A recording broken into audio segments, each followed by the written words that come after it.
Hey, hi everybody. So we're gonna kick off in about 1 minute. The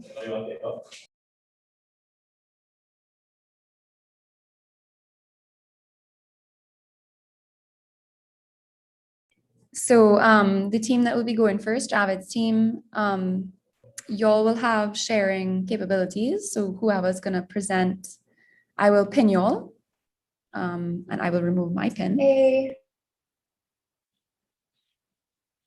But I will leave the judges pinned up, and we're about to set up the other camera for the judges that are in the space. Sure. Can you hear me clearly? Yeah, I can hear you perfectly. Thanks. Great.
Javed, just before you share your screen, I just need to do one thing first.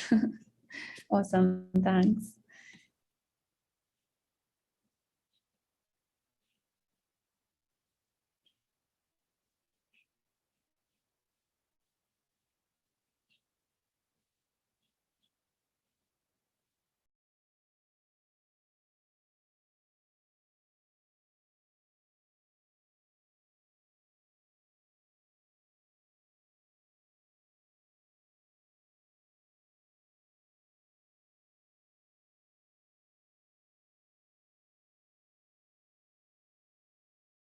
Awesome, you could go ahead and share now, thanks.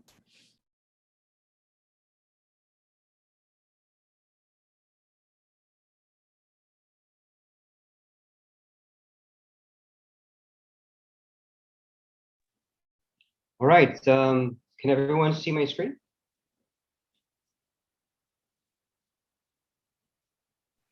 If I could see it. 1 second, 1 second.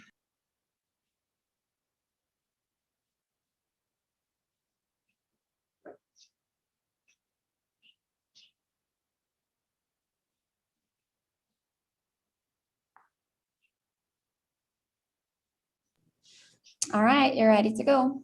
All right. All right. Good afternoon, everyone. I just wanted to, first of all, my name is Javed Adam, and I'm one of the founders of the Safe Ride TT app. I just wanted to say before I get into the pitch, that I'd just like to thank the organizers, Zed Labs and everybody else involved for getting this hackathon together and, getting this panel of judges together to see the kind of work that's being done and to see the kind of the way that people are galvanizing to try to address some of the problems that we're seeing there in society and that have been creeping up on us over the years. All right, so without further ado, I'd like to just get right into it. Any questions we can deal with at the end of the presentation. All right, so as I said, the name of our application is Safe Ride TT. It's a crowdsourced journey management app, and our vision is to make public spaces safer spaces. All right, but the team consists of myself and Aliyah Shakir, as founders, and Kendall Arno as our technology consultant.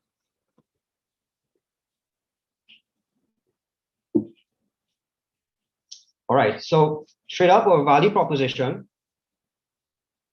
is for passengers, particularly women using public transportation who need to commute safely.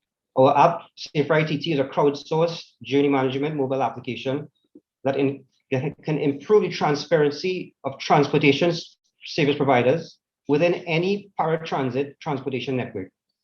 And for those who may not be aware, a paratransit transportation network is basically the kind of transportation network that we have in Trinidad that forms the bulk of public transport, which is something that sits between private vehicles and state-run public transportation that runs on a fixed schedule. So that paratransit space would include like maxi taxis, PH taxis, hired cars, even transportation network companies like the ride sharing companies.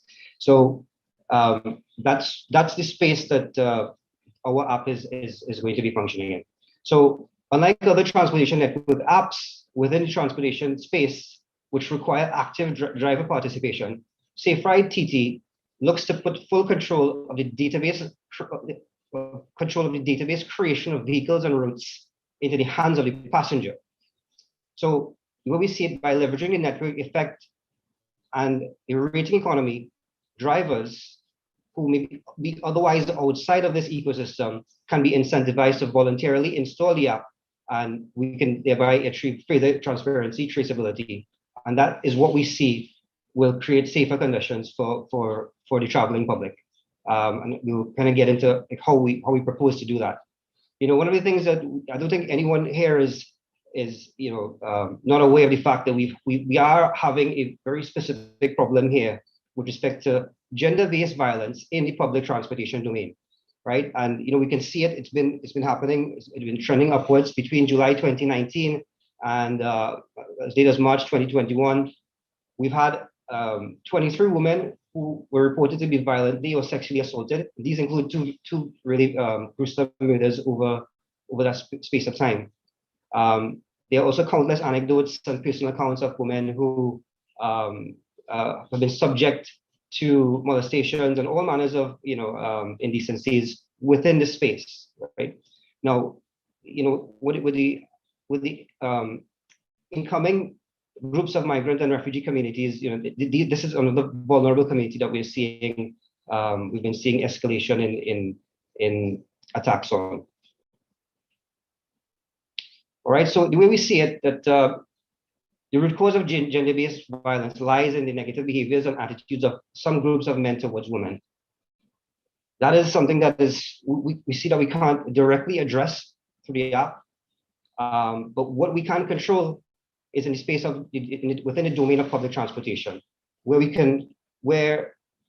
the way we see gender-based violence is based on opportunity. The opportunity of drivers to commit acts of indecencies against vulnerable people, vulnerable members of the traveling public, predominantly women here, right? So, and in Trinidad, this informal network of drivers, particularly PH drivers, originated out of a real necessity because of the nature, the geographical layout of our country and the way that the rural communities are spread out across the country, right? So, in an effort to meet the demand of people needing to get to their homes, these informal networks of drivers evolved, right? The problem is that it provides a high degree of anonymity and unregulated drivers within that space, right? That anonymity of bad actors within that space, we believe, emboldens predatory behavior and makes the likelihood of detection low, which in turn then reinforces negative behaviors. So we have a situation here where it's almost like an escalating or vicious cycle that continues to build upon itself, right? The other thing that we see the issue with these PH drivers is that there's a tendency for them to operate more in isolated, less populated areas, thus creating more of an opportunity for assailants to take advantage of vulnerable people of the public.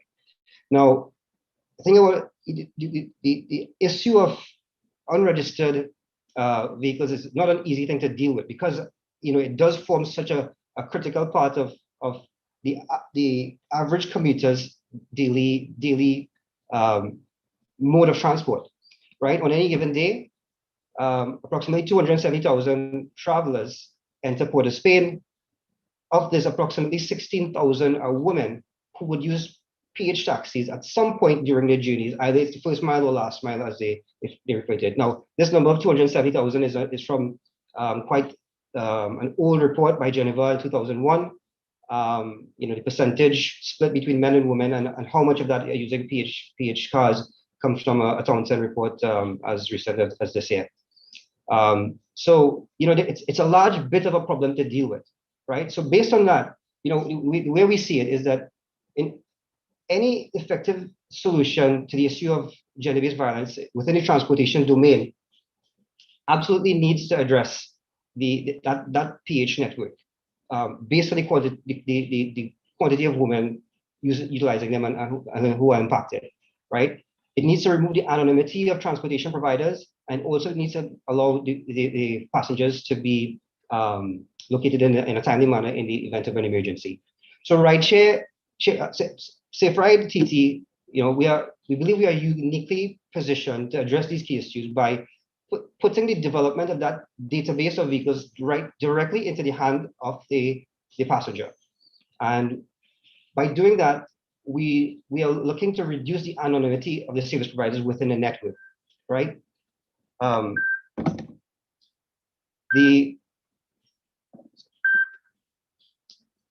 We can also allow the passengers to rate the vehicles for their journeys, and we will use a network effect of a rating economy to subsequently incentivize drivers to install the app, and further removing increasing the transparency of people within that system, right? We are also looking to crowdsource the development of a geotagged route map that can be used for journey management, automating escalating priority notification to passengers' close contacts if the driver goes off route during a journey. So basically, this is what we propose that the app will do. The user will photograph the vehicle or log the registration plate. It then compares that entry to a database to match and determine whether there is an existing vehicle profile, and if not, it will create one. The user will then be able to view a matched profile and a rating from previous trips and decide if to travel or not.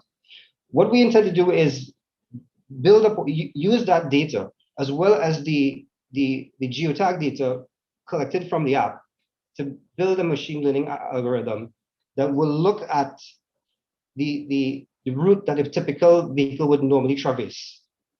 So as a passenger gets further and further away from that route, automated notifications are then sent to their list of selected close contacts, right? And the reason we see it being necessary to try to get to an automated solution rather than having a user intervention to trigger those notifications is that there are situations that happen very, very quickly. And I think getting to a solution that can really deal with the problem, we need to get beyond the administrative control and have an executive notification issued to the close contacts. All right. We say is by pulling all the public transportation providers into the apps ecosystem will promote better behavior due to ease of tracking and identification. All right. So again, basically a passenger would come up, they will, take a photograph of the car or of the license plate, and it will search the database for the profile, and then the tracking app will happen in the background. So there's, there are instances where, in developing the final solution, which has a fully automated solution, in iterating upwards to that, we intend to, go slowly. So the initial MVP may just be a check-in set points at various intervals along the route. All right, so just to introduce you and tell you a little more about the team, I'm the founder. My background is in chemical engineering. I've been in the oil and gas industry for the last 18 years. A lot of leadership experience, leading large multidisciplinary teams. Large bit of my career has also been overseas, in diverse conditions, cultures. Aliyah Shakir, the co-founder, an economist, with a lot of experience and exposure in the tourism sector. A lot of focus on policy development with the Ministry of Tourism, experience in strategy and business planning.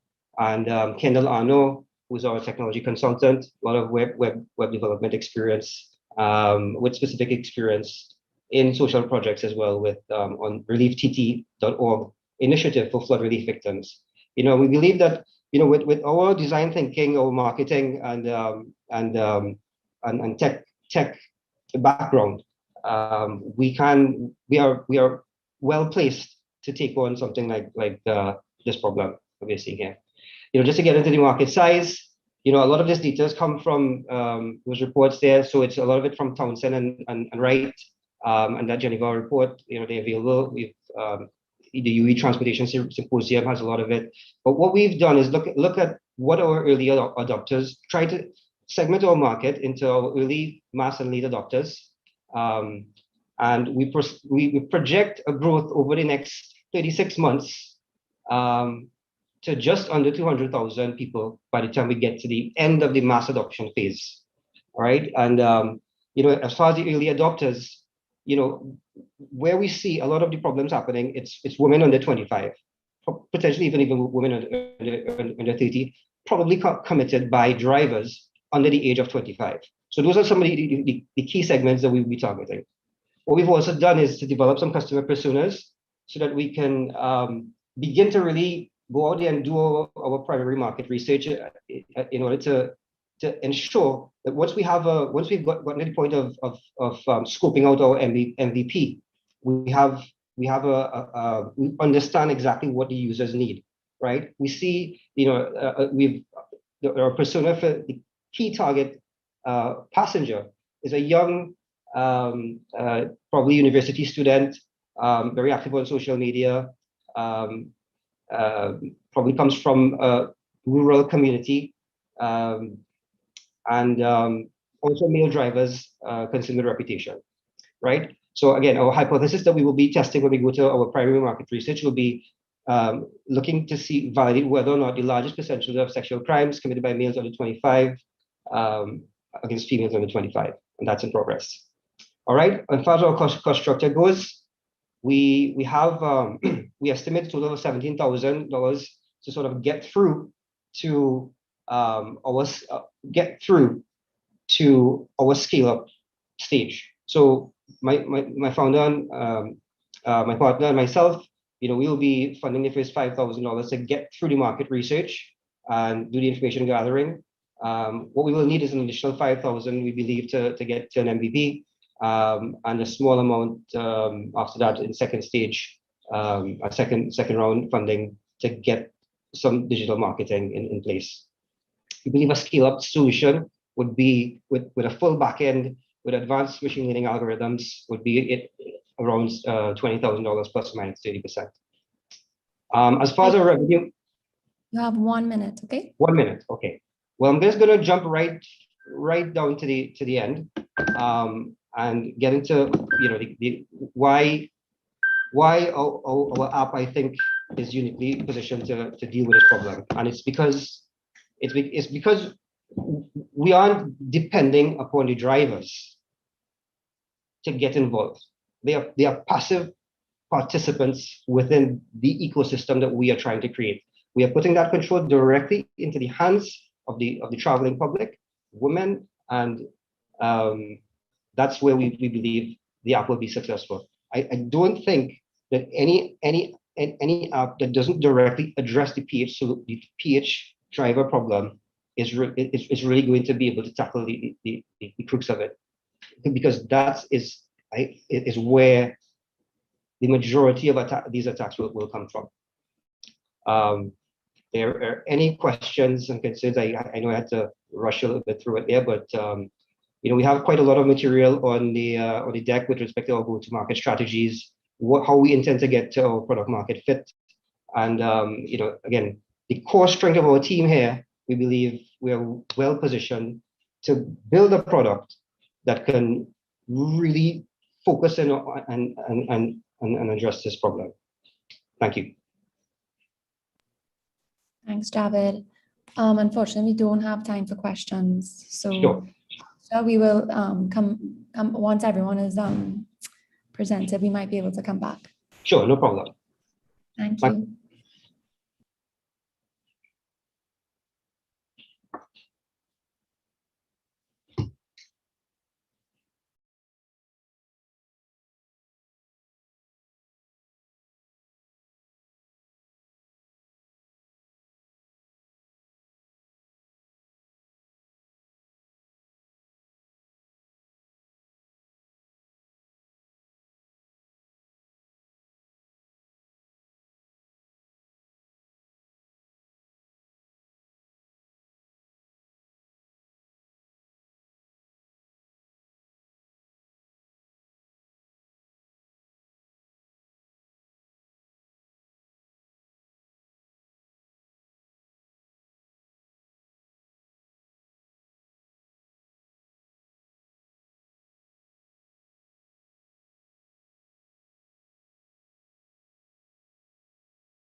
Okay, just for the three remaining teams, you all will have 15 minutes, but it'll be 15 minutes with a hard cuts off. So if you would like to leave 5 minutes for questions, please keep that in mind. I will let you know when you've reached 10 minutes.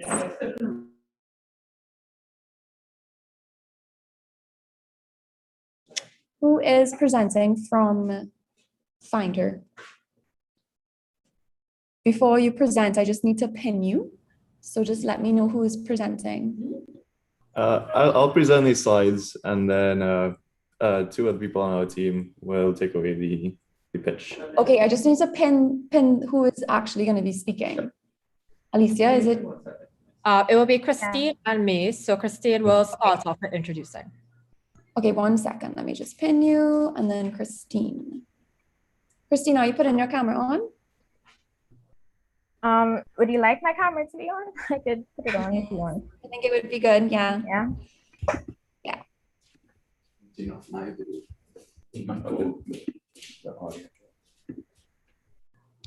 All right. Let me share my screen. Okay, 1 second, and then we'll get started. Give me 1 second.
All right. Okay, so the next group is ready to go. You all can go ahead and press share, and once you all are shared, I will start the clock. Okay, cool. I'm gonna share that. All right, clock starts now. Oh shoot! Yeah. So good day, everyone. I just want to start off by saying thank you very much for creating this space for persons that are passionate about the safety of women in Trinidad and Tobago. So the name of our app is called Find Her, and the aim is to allow persons to move around with confidence. So women face sexual harassment and violence while traveling in Trinidad and Tobago. This is not any new surprising thing. I'm sure we've all seen the news about Ashanti Riley and Andrea, these very disheartening incidents that our app will be designed to make it safer for women to travel by keeping track of where your loved ones are, and you'll be allowed to share your location when traveling when using Find Her. So you can travel safely with your close circles knowing your location.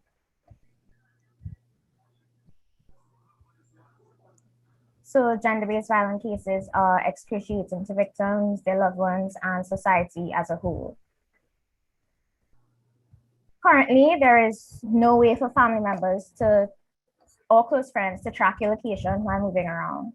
The application that does exist either requires a mobile data plan, or the Apple Find Me excludes iPhone users, Android users, sorry.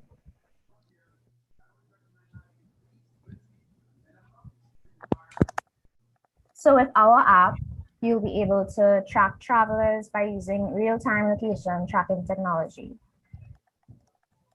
You could send security alerts or notifications to your trusted family members and friends. So you'll have a particular group of whoever person that you trust, whether it be friend, family member, whoever, and it will be up to you to share your location when you leave. When you reach your destination, they will automatically get an alert. You can adjust the visibility according to yourself. You can choose to share it for 24 hours or for 2 hours, however long you choose. And our app will also have a feature where you can chat with nearby travelers to coordinate journeys. I don't know if anyone has ever been in a situation where you're traveling and you don't know what taxi to take, or you feel unsafe, you feel uncomfortable, and there's no one around you to know. And our app will allow you to, once you give the app permission, you can share your location and see whoever is in the area also uses the app, and you can coordinate your journeys with each other. So the most vulnerable groups in Trinidad and Tobago might not have access to data plans, and our app is trying to combat that issue. So it's 0 rated, so anyone can participate regardless of their financial situation. Okay, so for market attraction, we divided our year into 4 different periods, 3 months each. With our app, once it's launched, by period 1, we hope to reach 5,000 users and so forth. And by the end of the year, we hope to reach at least 20,000 users. For all our users, we also want to increase the feeling of safety and the number of safe travels. Our target market is women aged 18 to 40, low to middle income, working women, and those at university. For those who have, young kids, we could also market it to the parents so they could always know that their child is safe. But these young, these kids will also have a say as to if their location is shared with their parents, because we believe in the privacy and consent of our users. Next slide. So basically, our app is a cross-platform mobile app that allows close family members and friends to monitor users' live location while they're on the move.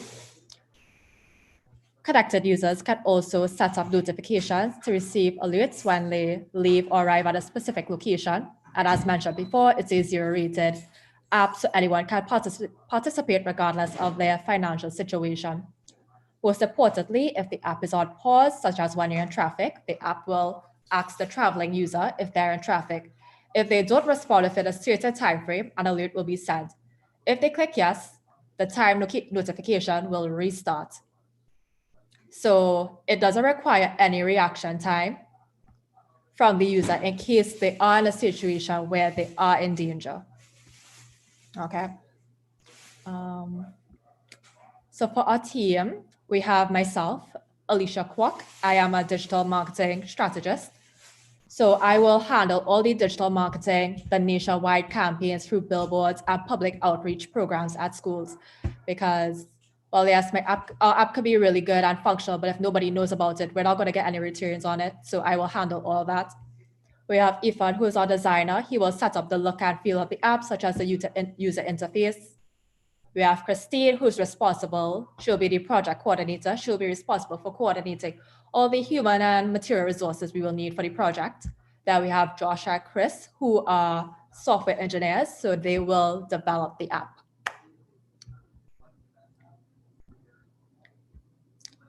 All right, so yes, they have similar apps such as Find My iPhone, Family Locator, My Spy, etc. But with our app, it will be cross-compatibility, so it'll be able to work on both iOS and Android platforms. It will also send notifications on departure and arrival. It allows for customizable and controller visibility where users can set permission as to who can see their location. We also want to partner Digital and B-Mobile so that anybody could use the app regardless. So the app will be free for everyone. As well as some of these apps kind of require the user to have a reaction time. Let's say, I think for the iPhone, if something is happening to you, you have to press the down button on your phone. But with our app, it's automatic. There's no reaction time. All right. So these are our projected expenses. So we'll need $600 for the server costs. We'll need $15,000 for a small team, $5,000 for whatever miscellaneous expenses we have.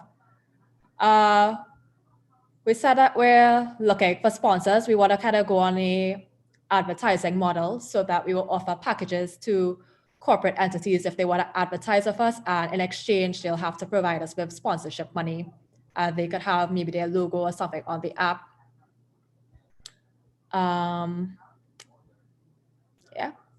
So thanks everyone for hearing us out. We believe that women should not live in fear. Walking or getting into a taxi isn't, walking to the taxi stand or hopping in a car isn't a luxury, but a right.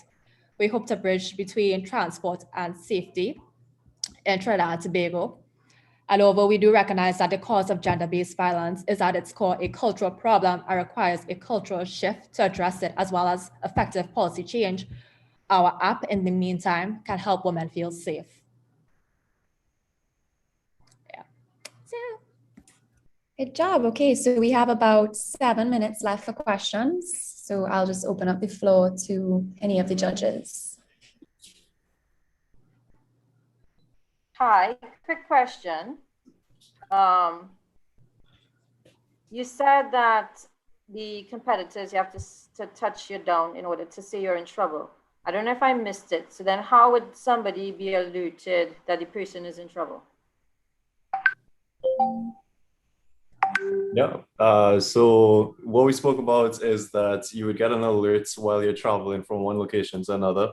And if we find that the route is taking longer than it usually is, or longer than it should be taken, you'll get an alert on your phone. And if you don't react to the alert and say that you're all right, it's kind of assumed that something might be wrong. And there's like a warning for all the people who have you as a connection, so they could view that. So you don't think that would be longer than if you had a button to say I'm in trouble? Well, we're thinking that so if the phone is a pause here on traffic, the phone will ask, are you in traffic? Yes or no? And if you don't respond within a certain time of which the user can set, say 1 second, 2 seconds, or 3 seconds, an alert will be sent out to your family and friends one time. Okay. Yeah, if like you are able to press the down button and send out the alert manually, well then for sure, like that's your better option. But there could be some cases where it would attract attention and you just prefer not to. Okay. Also, some studies have shown with similar apps like this, there's a bit of a limitation as it waits for the user to respond. Some people, when they're in those situations, they kind of freeze out of fear, so they don't know what to do. But the phone doesn't require you to touch or press anything. It just stands out automatically. Okay. So does it allow you, so for example, to put in what, because of course with a PH taxi, let's say this is a PH taxi, the route is not a confirm route. So Uh-huh. do you upload what your route or your address is or the routes available so it will compare to that? How is that going to work to know that it's going off route or taking too long? Yeah, so you can input your route, and then we should be able to calculate how long it should normally take. Yeah. Okay, good.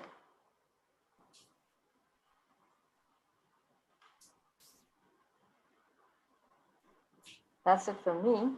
Hi, good day. Adande Pigat speaking. Just want to know, so everything is by the cellular phone. Sorry, I got some feedback there. Can you repeat? Yeah, I'm just asking, everything is based on the cellular phone. Did you do any investigations of how a crime actually takes place with public transportation? We actually did some research, but there's no data within the Caribbean or Trinidad and Tobago as the type of these incidences. But we hope that our app could fill in this kind of research gap by collecting such data.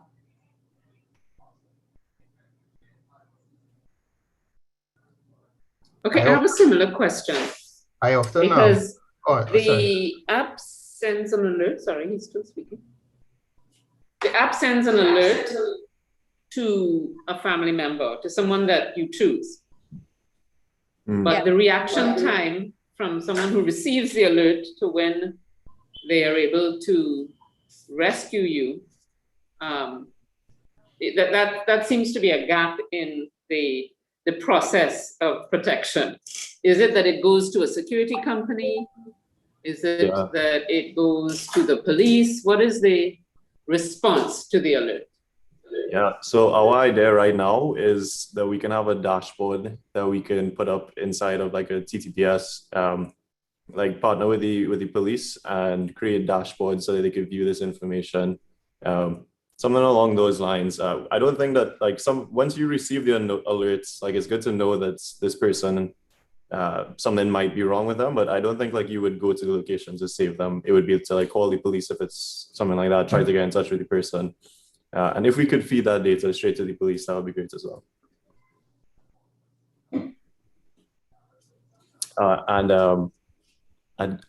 Dande, did you finish your comments that you're making for? No, I'm just trying to put myself as a criminal, and the first thing I will do in a scenario like that is throw away a phone.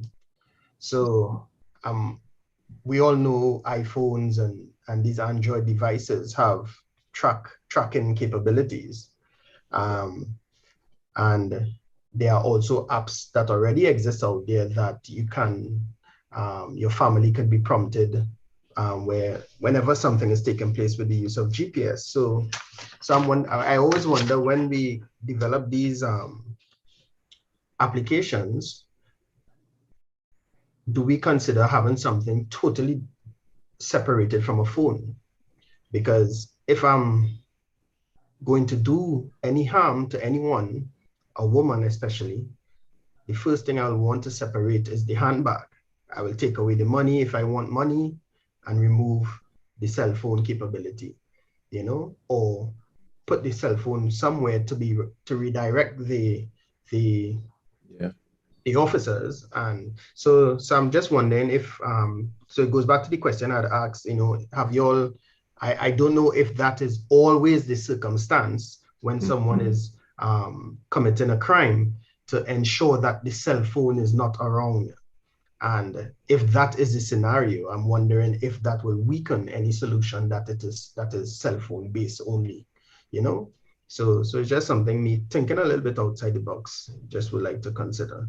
So I don't know if your application can be something, for example, there are devices for the elderly, where they could press a brush on their, and those kind of things, So I'm just thinking that cell phones I know everyone has one and we have data and et cetera, but I'm wondering if that's the best scenario. And I don't know if your app could go further, into something other than cell phones. Yeah, that's a really good point. I think cell phones makes the app the most accessible Seeing as it's a free app and most people are already equipped with cell phones, it just gets it into the hands of the most people. But I understand your point that people might, like, if I could see throwing away the phone being like top on the list of things that somebody would do in a situation like that, but at least we would have the last known location of the person.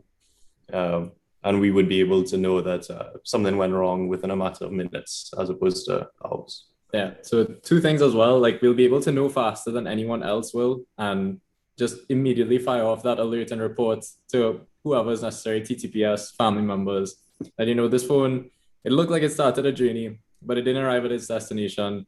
It will be able to know faster than anyone else. But the second thing is, the line of thinking is that later down the lines, we could seek out like a hardware approach. So something like Apple AirTags, or essentially just having like a small, like something that you could embed into your clothing. I really like that idea because it's really not what like thief or, you know, somebody committing a crime would look out for. You know, like they would obviously go for the handbag, but if you say had something in the back pocket of your jeans, for example, that was really small and fit there, it'd be a lot easier to track. They like are some things to figure out because, you know, how are we going to update the location live?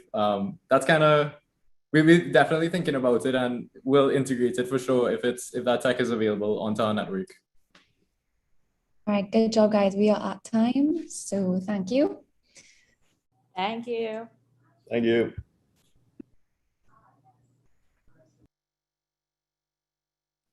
Who is going to be presenting from here today?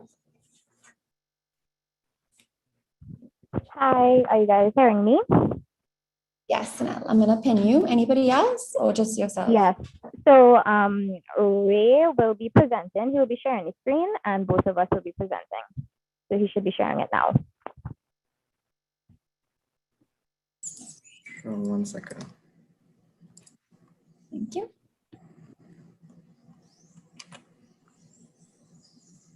And once you share, I'll start the clock, and when it's at 10 minutes, I'll let you know.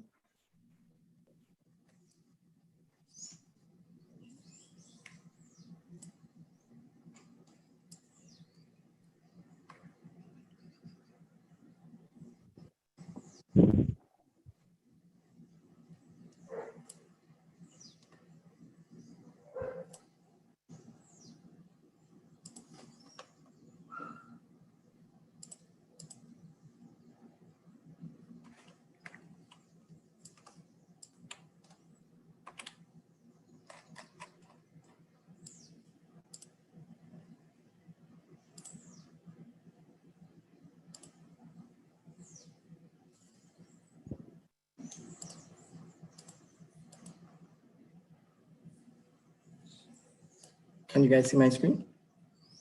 Yes, and I just started your clock. Sure.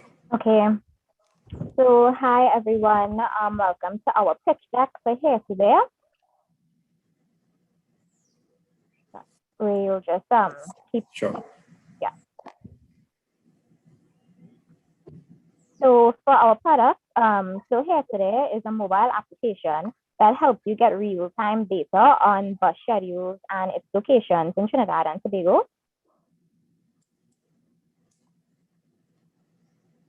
So as we know, in some of the problems that is happening in Trinidad's transportation system is that we have many informal and unregulated areas in our transportation structure that allows for many uncomfortable incidents, especially gender-based violence, to occur. So some of the problems that we are focusing on is that there's a lack of reliability, especially in the bus transportation system area. So, you know, when you're about to get a bus, you by a bus stop or at a bus hub, you don't really know when next the bus is coming or what time, or if there are any buses en route at all. So you really don't have much information on that transportation that you're depending on. So then there's a lack of communication between the buses and the users. So, you know, the bus drivers, we don't know if they're en route, where they are, you know, as it's located to whatever bus hub, bus stop you are located to. And then you also don't have any options of getting tickets for buying bus stop tickets. You can't get any except for at PTSD. So allowing online payment, especially now in these COVID times, people are at home a lot more. It would be very convenient if you could just buy a bus ticket from home instead of only at TPSC. So our solution is that we chose to focus on the bus segment of Trinidad's transportation system. So we want to give the user more information on the bus schedule and being able to share their experience. So our solutions will allow real-time tracking, allowing our GPS system that will be implemented in our technology. We will also implement online payments via the app. So this could be implemented by WePay or online payments, bank transfers or whatnot to purchase your ticket. Implement a reporting system for the users to easily report one time on the app wherever their account is located, even if an incident happens real time or after, whenever they get back to their account, they can report if any incidents occurred or their experience on the bus. So we have some data that we will be tracking. This will be collected over time from our app, how many people, especially the gender ratio, how many people are using the bus transportation and their reports.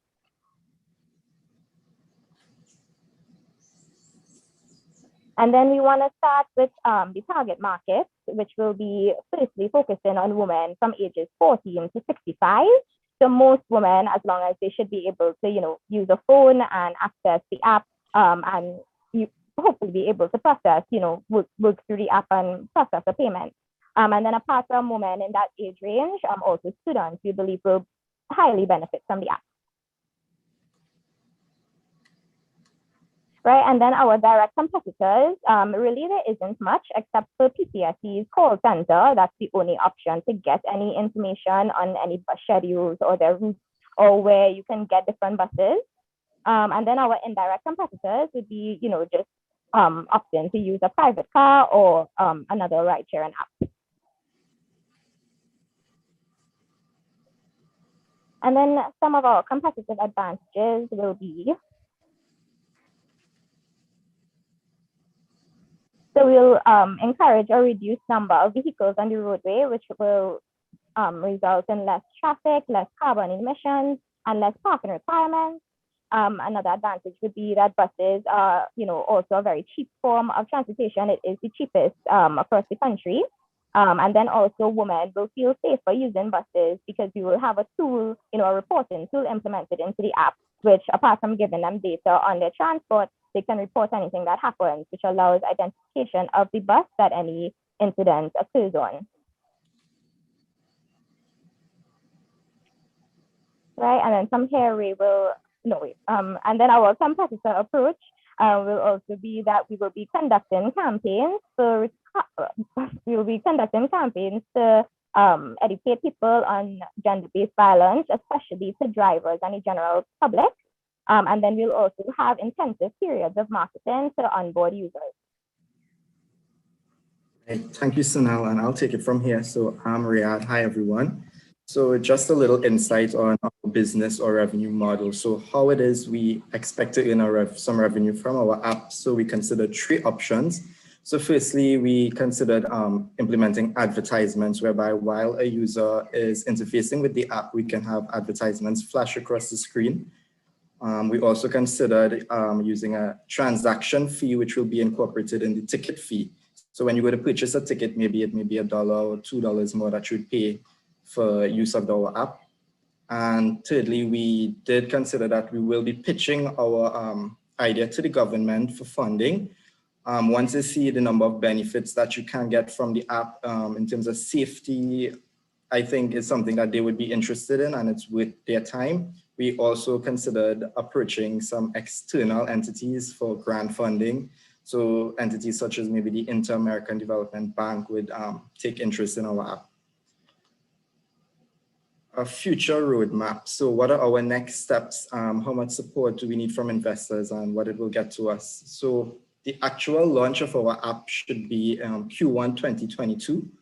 So we're hoping that by Q2, quarter 2 of 2022, we'll have close to 1,000 users would be using the app. By Q3, we would be able to earn a little more revenue once users see how useful the app is and we start getting more and more interaction with the app. And so by Q4, hopefully we'd be in a space where we'd have a much greater user database, as well as we can be looking at avenues to expand our app to now include other forms of public transport. So it may not only be limited to buses, but maybe we could use it for other forms like the water taxi, for example. And we would have maybe a 2.0 MVP. So before I show you a little bit of what our app will actually look like, I'll just take this opportunity to just introduce the team really quick. So you heard from Sanel Orban before. So she's our main business developer. We also have Ishmael Moreno, who is our technical developer, and then myself, who my expertise would be in customer experience with the app.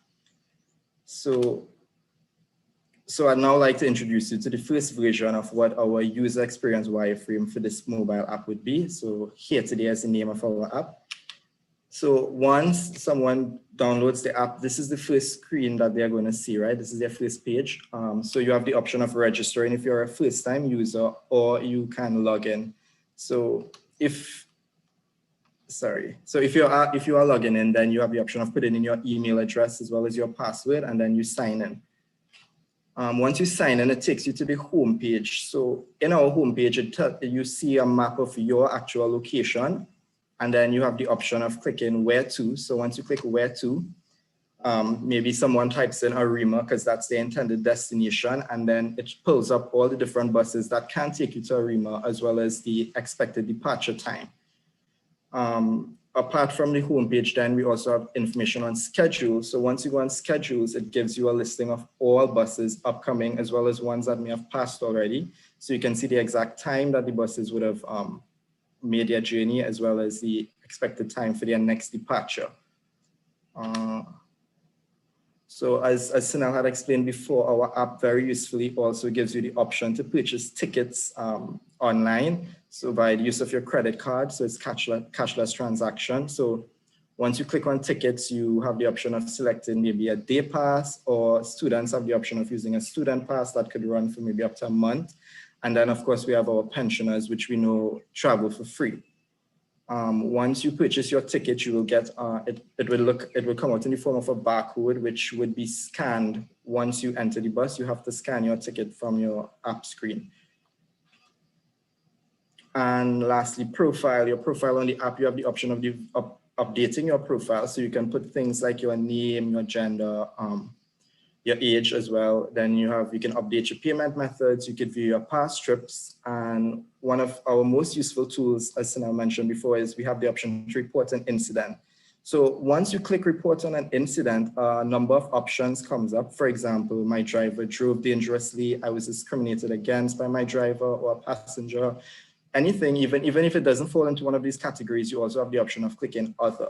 But just to take you through it, for example, if someone feels unsafe by the actions of their driver or passenger, if you go into that, then it pulls up the exact trip number that you would have been, like, so your particular trip, there would be a number attached to that, as well as the bus number. And then also the user has the option of writing down different details on the incident. And then once it is submitted, it comes back to someone who manages the information from the app in connection with the PTSD. And then from there, a decision is made if to escalate to the police service or so on. So Riyadh, you have about 4.5 minutes left. Thank you very much. So that basically takes us to the end of what our app looks like. If anyone has requires any more information, feel free to contact us by the information on the screen now. We have our email address as well as our website, which will be launched by Q1 of 2022. So that's it. Thank you very much. Please let me hear any questions anyone has. If anybody has any recommendations, we'll gladly take those as well. And thank you. Hi, great. First question. So the problem that we have though is that you have a lot of unserved areas. And that's where the crimes really take place, because somebody doesn't have access to the buses, or they don't have access to the maxi taxis, so they jump into a private car, etc.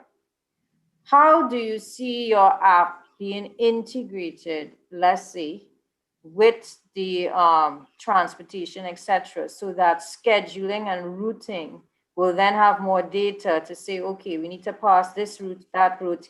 here's where the unserved areas are, because the problem is wider than just not knowing when a bus is coming or if a bus is coming, but does a bus even exist for that route? How do you think your app could be used to be more integrated with the entire transport system, if at all? Okay, so maybe I can try and answer your question. So our app will really have a database of all the users that would use public transport, in particular buses for now, right? With that information, maybe we could statistically see what areas we have more users, what areas we have a higher frequency of users. So for example, some places require trips every 15 minutes, every half an hour.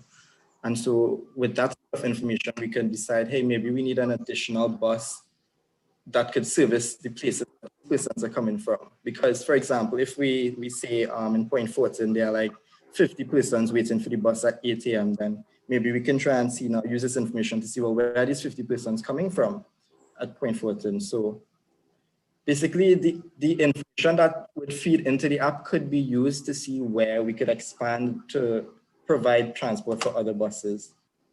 I hope that answers your question. Yeah, and do you see it being, okay, so the other thing you always want to know is if it's going to be late. So to me, it can't just be for a proper, you talked about customer experience, but for the customer experience to be really good, it also has to come from feeding data from the bus terminus themselves to say, okay, this bus is 10 minutes late, this bus is 15 minutes late, there's been an accident, look for alternative transportation. How do you see it? Because this could work, but to me, it needs to be a little broader than the way that you all are putting it right now for it to solve the problem that we're trying to solve here. I'm actually glad you asked that question because I did forget to mention that the technology that we're going to be using is something that would use GPS technology. So our drivers, they would have a different with the app. So once our driver goes to start his trip, he has to log on to his app and say, well, his trip is about to start now. So then the other user interface, the passenger, he can actually now look at his app and see the exact location of that driver in his bus. So it is something that we're still developing and talking about, but that is how we plan for it to work. Fair enough. Okay, well, I'll stop here for other questions. Sure. Hi, good morning. Yeah, Maria asked a very good question. That's exactly where I was going. I want to contribute instead of just critiquing. It's an excellent app. However, I really think you need to broaden the horizon. I don't know if you ever got any statistics with respect to malpractices of a PTSD driver. We may not have a problem in that society, in the society right now with a PTSD driver. So I don't know what you are really solving is a really building confidence in the bus transportation system, which I do like, right? I do like, but I want you to also consider the wider perspective. We may not have issues in the bus transit system.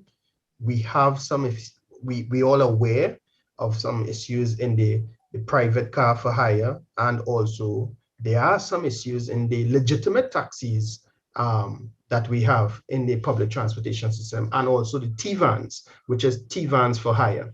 And you have to widen, I will encourage you to widen the scope of the application, and where that you'll be able to address some of the issues with respect to gender-based violence to women. In my best estimation, I do work at Ministry of Works and Transport, and we hardly have any issues reported on PTSD malpractices with respect to women and in the buses. So I just, that's my only contribution for you to just go a little bit wider so that we could tie everything. You're doing extremely well. You're going to help us out, get reliability in the public transportation sector with respect to buses. But just think a little harder and see how we could tie in, because you have to understand that transportation must be integrated. So people in the rural communities have to get to the buses right now are serving the main trunk lines, right? That first mile and last mile is where we have weaknesses in the system, right? And that could tie back to the crime system. So I would like you to just go a little bit deeper to see how we can integrate that first mile into the main trunk lines of the PTSD buses. But it's a very excellent direction you're going with thus far. Thank you. Thank you very much. Your Thank you so much. I just want to answer. Hey, Sunil, we're actually at time there, so thank you. Okay, no problem. All right, thank you. Okay.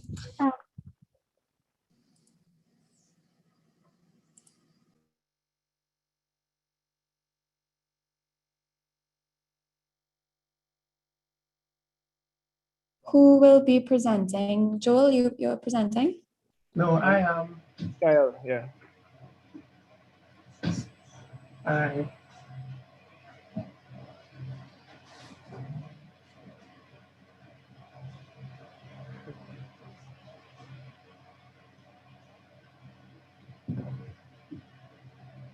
I'm looking to pin you, but I'm not seeing you. 1 second. Do you mind putting the camera on? It is on. It's camera's on, yeah. Kyle Lawrence, K-Y-E-L Lawrence.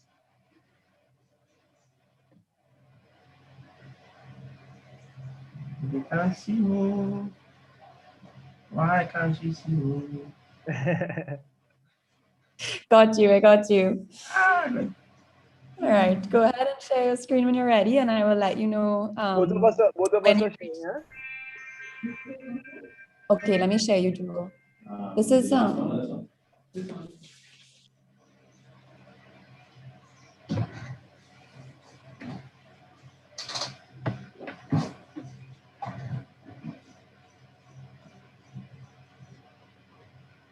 All right, when you're ready, you can share your screen and I will start the clock and let you know when you've reached 10 minutes.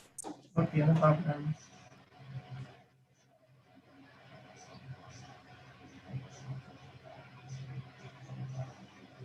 Okay. All right, clock's. All right. Hi, good day, everyone. My name is Kyle Lawrence. With me, we have Joel Holder. I am the Quality Assurance Manager. He is the co-founder. Along with us, we have Karen Gopal, the director and co-founder, and Karen Gopal, the accountant. And we are TT We Safe, a transport network company with a passion and desire to combat gender-based violence, because together we save. We will now have a short video presentation.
Nice.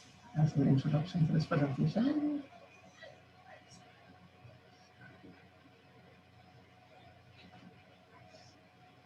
So our corporate government framework consists of the board of directors, followed by the corporate strategy committee, accounting committee. Below that, we have the administration supervisor, operations supervisor, the data information clerk, and the software engineers. After research from the UN Women, it was found that women are concerned about traveling after dark. It was also found that women of color said they feel unsafe during the day and night at transit stops and stations. Women are more likely to take transportation based on safety, while men based on speed. Women feel less safe than men during all stages of their transit, especially at night. So the problem we are tackling is that women are being robbed, kidnapped, raped, and murdered when they travel in Trinidad and Tobago. resulting in fear while taking public transportation and other pedestrian activities. The solution, we at TTV Safe have created a commuter safety and security app with a ride-share feature that can be operational without data, with a community website resource. This app allows commuters to verify taxi drivers, report unsafe areas, receive safety prompts, initiate a panic button, request a ride, and rate taxi drivers. Here's our safety and rideshare app and our community website, which we shall be displaying later in the presentation. So I will take over this product. So TTV Safe. At TTV Safe, we believe that safety is a priority, and we want to prevent women from being kidnapped, raped, or murdered when they enter a vehicle. Let's take a look back to when Miss Adria Bart lost her life. She entered a vehicle that had an age, but it wasn't actually an age vehicle. So how can we rectify that problem? Well, we will rectify that problem by having a taxi driver verification system when the commuter one scans the QR code. Next slide. Once the commuter scans the QR code, information of the taxi driver will be presented on the screen, and they will be able to verify the taxi driver. Listen to this, with or without data. So before we move to the next slide, let me explain what I mean by with or without data. When a user signs up for TTV Safe and they log in, they can now input their favorite routes. When they input their favorite routes, they will be able to download the taxi drivers for that route. So now you have a commuter who is accustomed traveling from San Fernando to Port of Spain. They would download the taxi drivers for that particular route, and then they'll be able to verify without data. Every weekend or every Friday, we will push an update that will update the status. So in case there are new taxi drivers, they will be able to update their route. Next slide, please. So during the commute, we want to ensure that the commuter is safe at all times. So what we have issued is safety prompts, commuter safety prompts as we call it. This will be set at particular intervals during the commute. Let's say the commuter wants to set it at every 15 minutes, every 10 minutes. That safety prompt will appear and they will say, okay, I am safe at this particular route. In the event now that they are not safe, they would indicate it by inputting something called a safe code. Now this safe code is inserted to protect the commuter. How? So in the event that a criminal were to put a gun at the commuter head and say, I want you to falsely input that you are safe, the commuter can now input a panic code that will operate the app as normal. And once they operate the app as normal and they press send that, it will actually send an SOS to the emergency contacts and to our administrative servers. Next slide. So as soon as you enter the vehicle and as soon as you exit the vehicle, your emergency contacts will also be notified that you have entered the taxi and reached your destination. Next slide. So here we have the home screen. Our app is already developed and is ready to go, and we'll be launching on May 14th. This here is the home screen, the first screen that you're seeing here. Once you click the magnifying glass icon, you will bring up now an option to either scan the QR code, enter the taxi driver registration number, because we know that not everyone has a phone that has a camera, or the camera is not always working. So that will be in place of that. And there's also the option to enter the taxi badge number and the driver's permit number if you wish. On the other screen there, you have the QR code scanner. Next slide. We will now just have a quick display of the community website where we did some research and we noted that it's important to have a website to help to let others know about your app. Okay, here we are on the website. On the landing page, we just have a small snippet about TTV Safe and the app. Scrolling down, we will have the same video that we played in the beginning. We also have the links to download via Google or the App Store. Continue down the website, we have some amazing features, which I shall overview quickly. We have the rideshare feature, provision to route information, taxi driver rating system, safety audit, emergency information, and recommended app partners. Here are the same screenshots from the app. So even if you never heard about us, you can come to the website, see screenshots of the apps. Here we'll have frequently asked questions, which we shall expand on later as we get more questions and we understand what the market needs to know or confused about our app. Here we have quick snippet about COVID and contact tracing. Our app will be able to assist in contact tracing since each time a commuter scans a taxi driver's QR code, they are logged into that vehicle at a specific time along any other commuter. So the authorities can use the app to do contact tracing. And of course, that comes with privacy. That comes with privacy. And as Ms. Elizabeth Solomon said in her speech, do no harm on privacy. So users' information will be stored on a locally based server. This information of each user will be only accessible by senior TTV safe employees and the TTPS in the event of an emergency or investigation. And in this instance, a warrant must be provided. How it works, simply download the free app, create a profile, enjoy this app. And a quick link to download the app.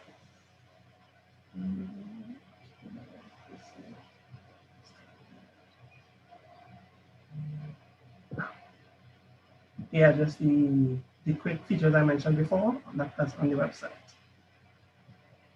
So I will handle over the market size. Now, how we intend to make revenue on this app is pretty simple. The app is free.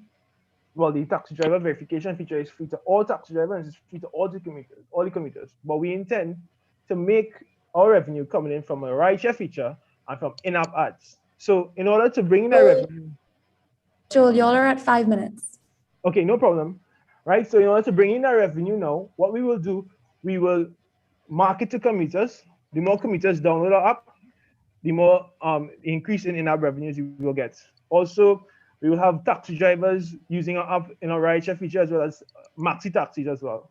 And here we can see a market penetration of similar apps. So now you can, well, of similar apps, you could move on to the next slide.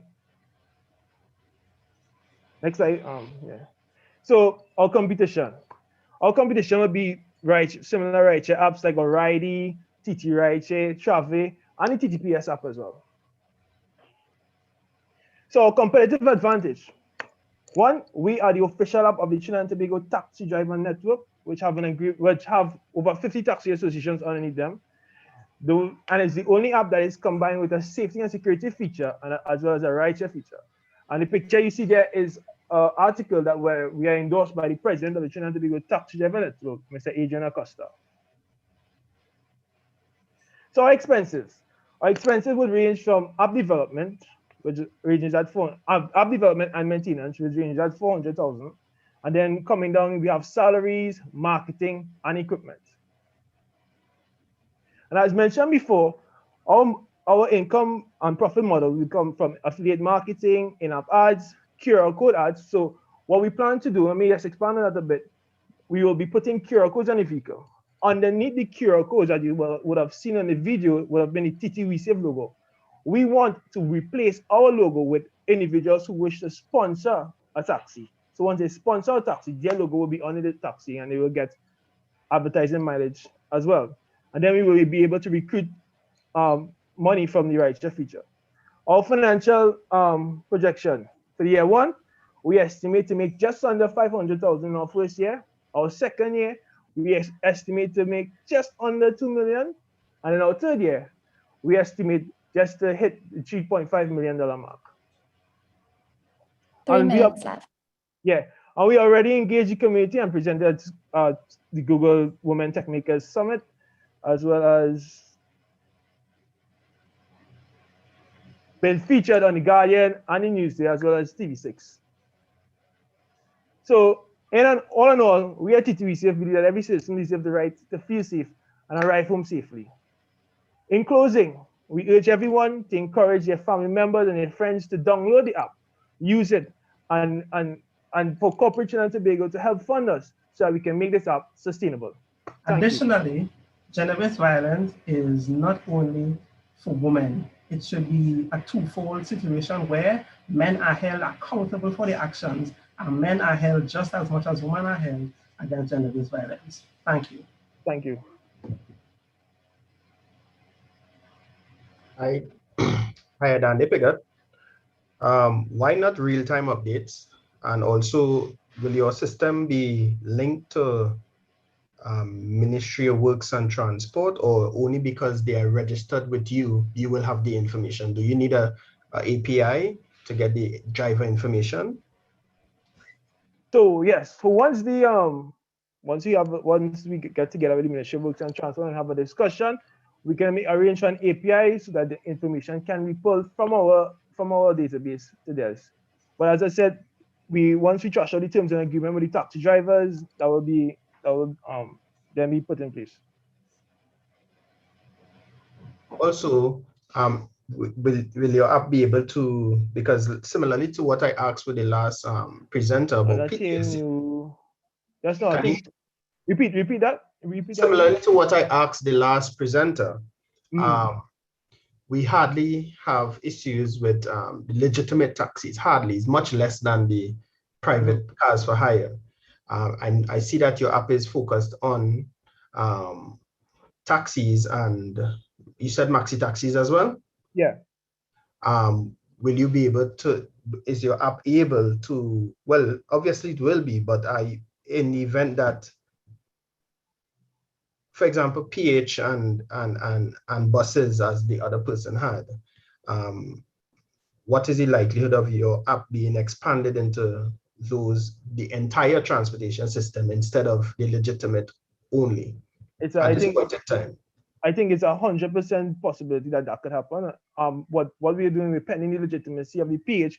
Once that comes on board, then we'll be able to expand to the PH, and of course, we can also expand to the PTSC service as well. That shouldn't be a problem. But for now, we intend to start with the taxis and the maxi taxis, and then we will move on from there progressively. Okay.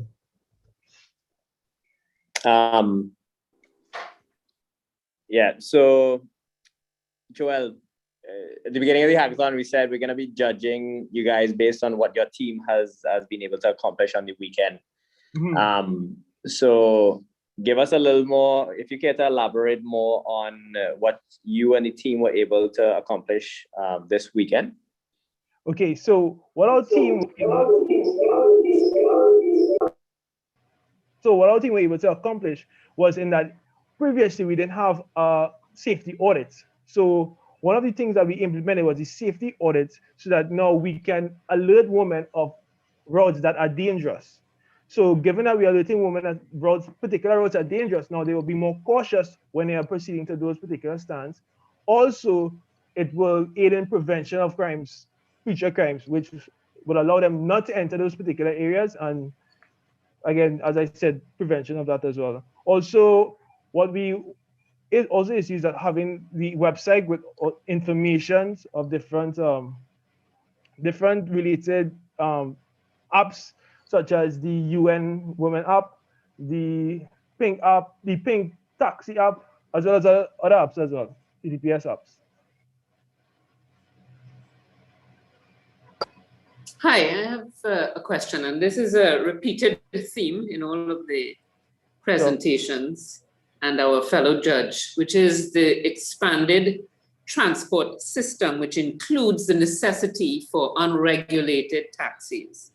Do you see your app, and this is specifically a question to you as a Taxi Drivers Association of official taxis, do you see your app being able to reduce the necessity for the use of the unregulated taxis, and if so, how?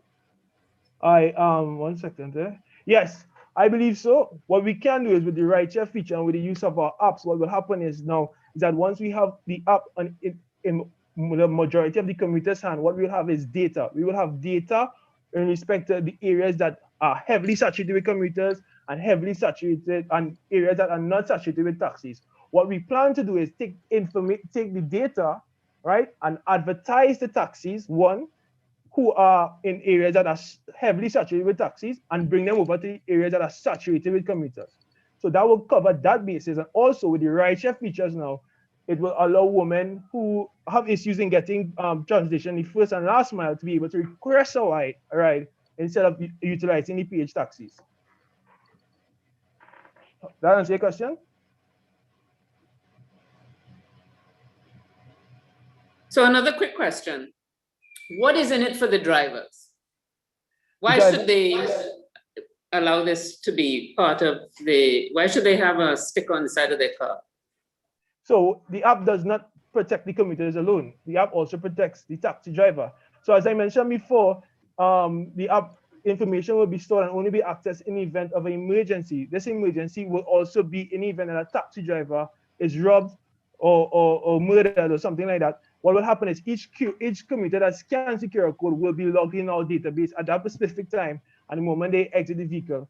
What we encourage taxi drivers to do is to enforce the use of the app. Once they enforce the use of the app, now each commuter that log into their vehicle will be registered. So now in the event that they are robbed or kidnapped or murdered, we would have suspects in which can help in that regard. Also, what we also advertise to taxi drivers is, taxi drivers, some of them are not organized and they don't take account the amount of passengers that they have daily. With the use of the app, when they commuters scan the QR code, we will now have a database and a log of all the commuters that they have for a particular day, and they will have an average salary, well, an average amount that they will make for a particular month. And this will aid in the taxi drivers getting loans easier and faster because they now have accounting, they have account for your money they make every month. All right, Joel, you are at time there. Thank you, TT, be safe. All right, at this point, our judges will get together. You'll want to get back. Okay, Javed, if we can get you back, the judges want to ask you a few questions. I'm gonna pin you one sec. All right, Mark, go ahead. So Javed, you said upon taking a picture of the vehicle, you'll be able to recognize the vehicle number within a database.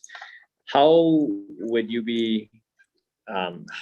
you identify that vehicle through a picture? So, it's a OCR scanner based the license plate registration.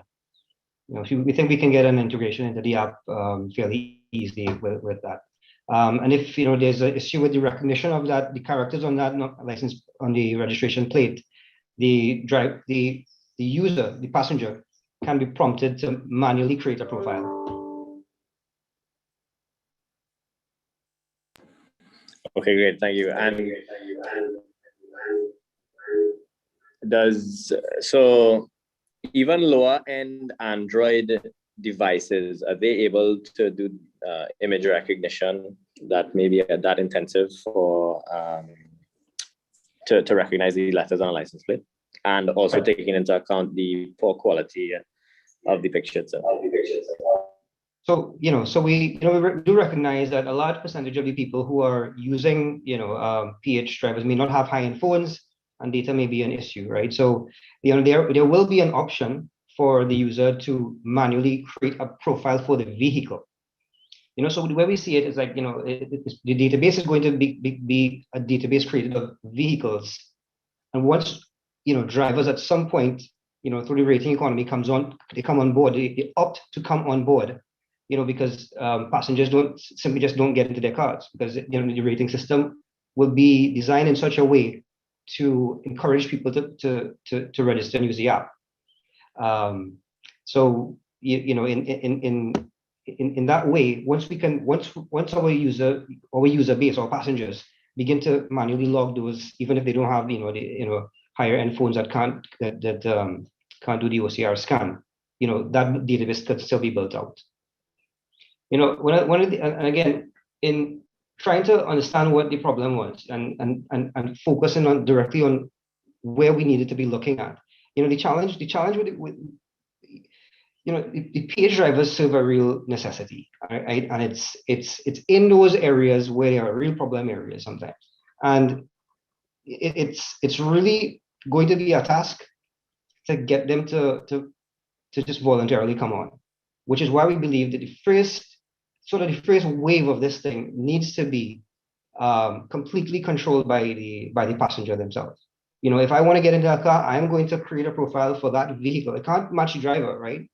But I can create a profile for the vehicle, right? And the way we see it working is that as that person continues on their journey, they can actually broadcast a beacon either to other users of the app or just to their close contacts, so that other users in the app can now see a beacon. They won't see the person, right? They're going to see the license registration tagged to the pin that's being tracked. So somebody else who has the app can see a PH car coming down the road.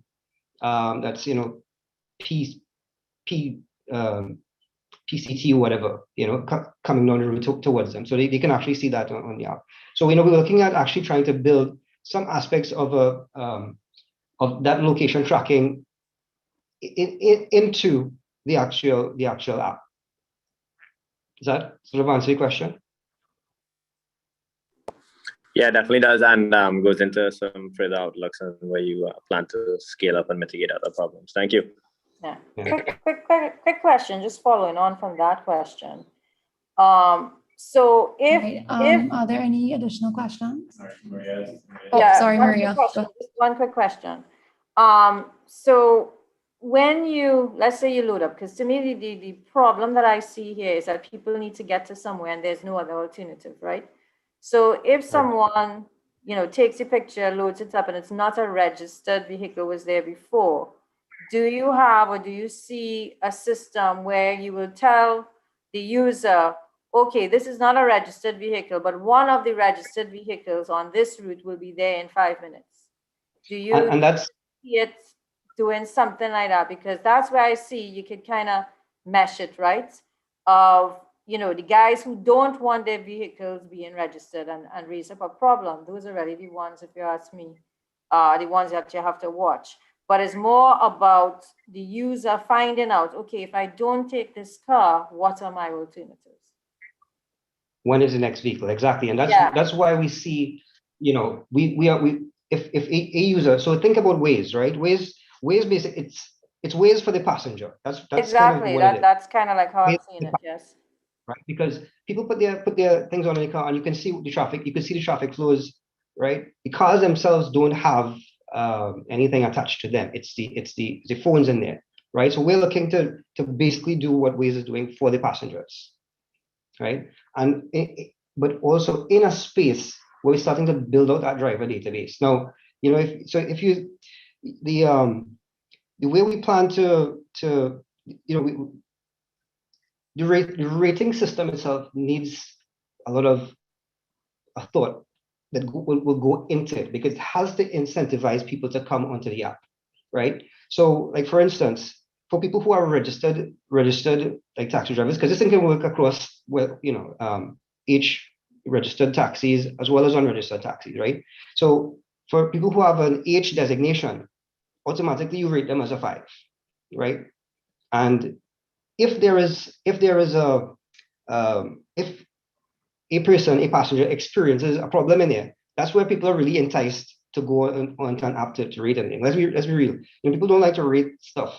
I mean, it's hard to get that sometimes, right? Now, when it comes to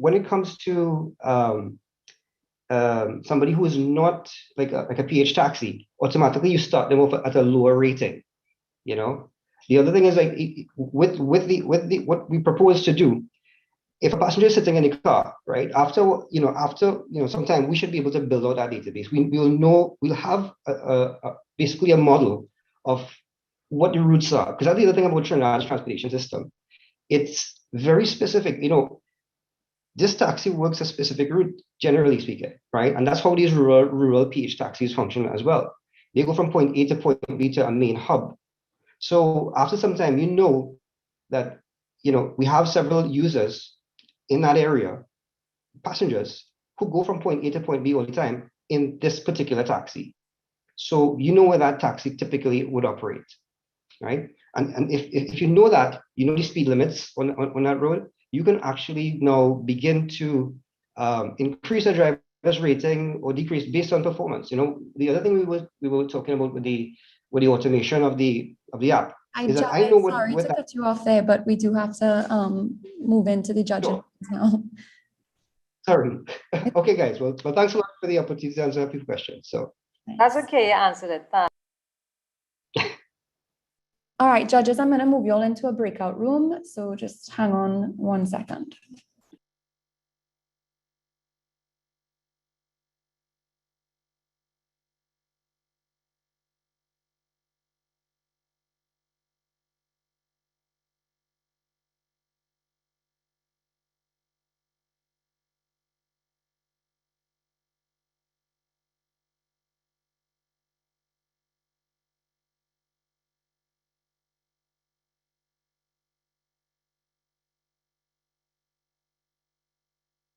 All right, judges, if y'all can just move into that room. What room?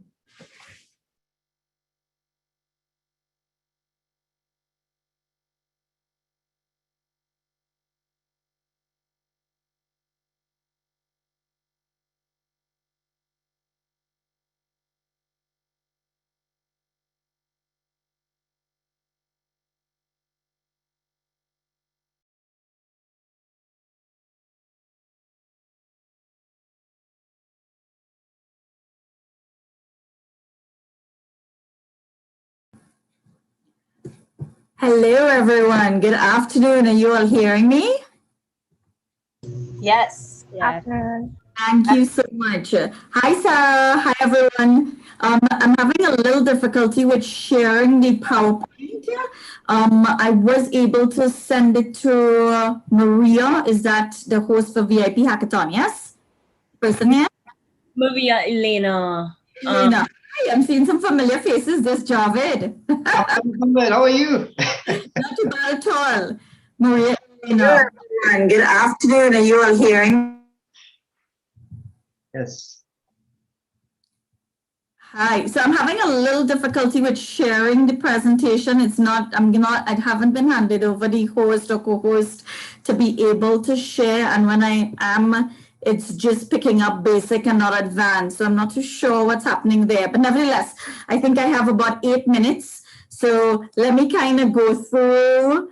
If Maria gets the presentation, and hopefully she could just pull it up and put it on the background in the meanwhile. So I have a captive audience here, and I think this has been a really phenomenal positioning in terms of what's happening with the Women Initiated Progress Hackathon. I'm here in the capacity of quite a few things. The presentation would have indeed showed it. Some of you would be familiar with myself as a medical doctor. I've also had the ability to form a company called CISU Global Wellness. Again, the presentation showed all of those things.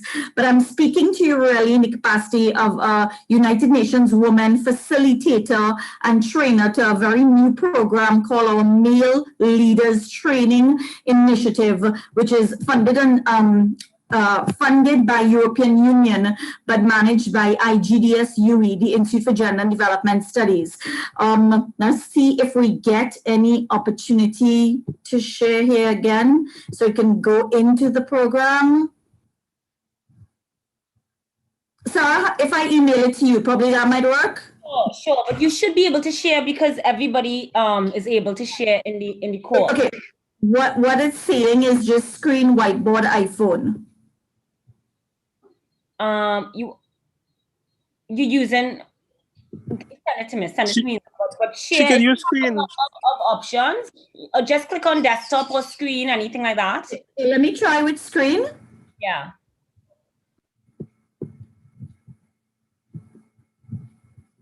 Let me try one more time. Let me pull it up as the screen itself. Clearly, I'm not the tech person. I'm the medical person. Happens, and it will always happen, when we're, with others. Let's just try one more time. Screen. Are you? Yeah. Yes. It's awesome. Woohoo! All right.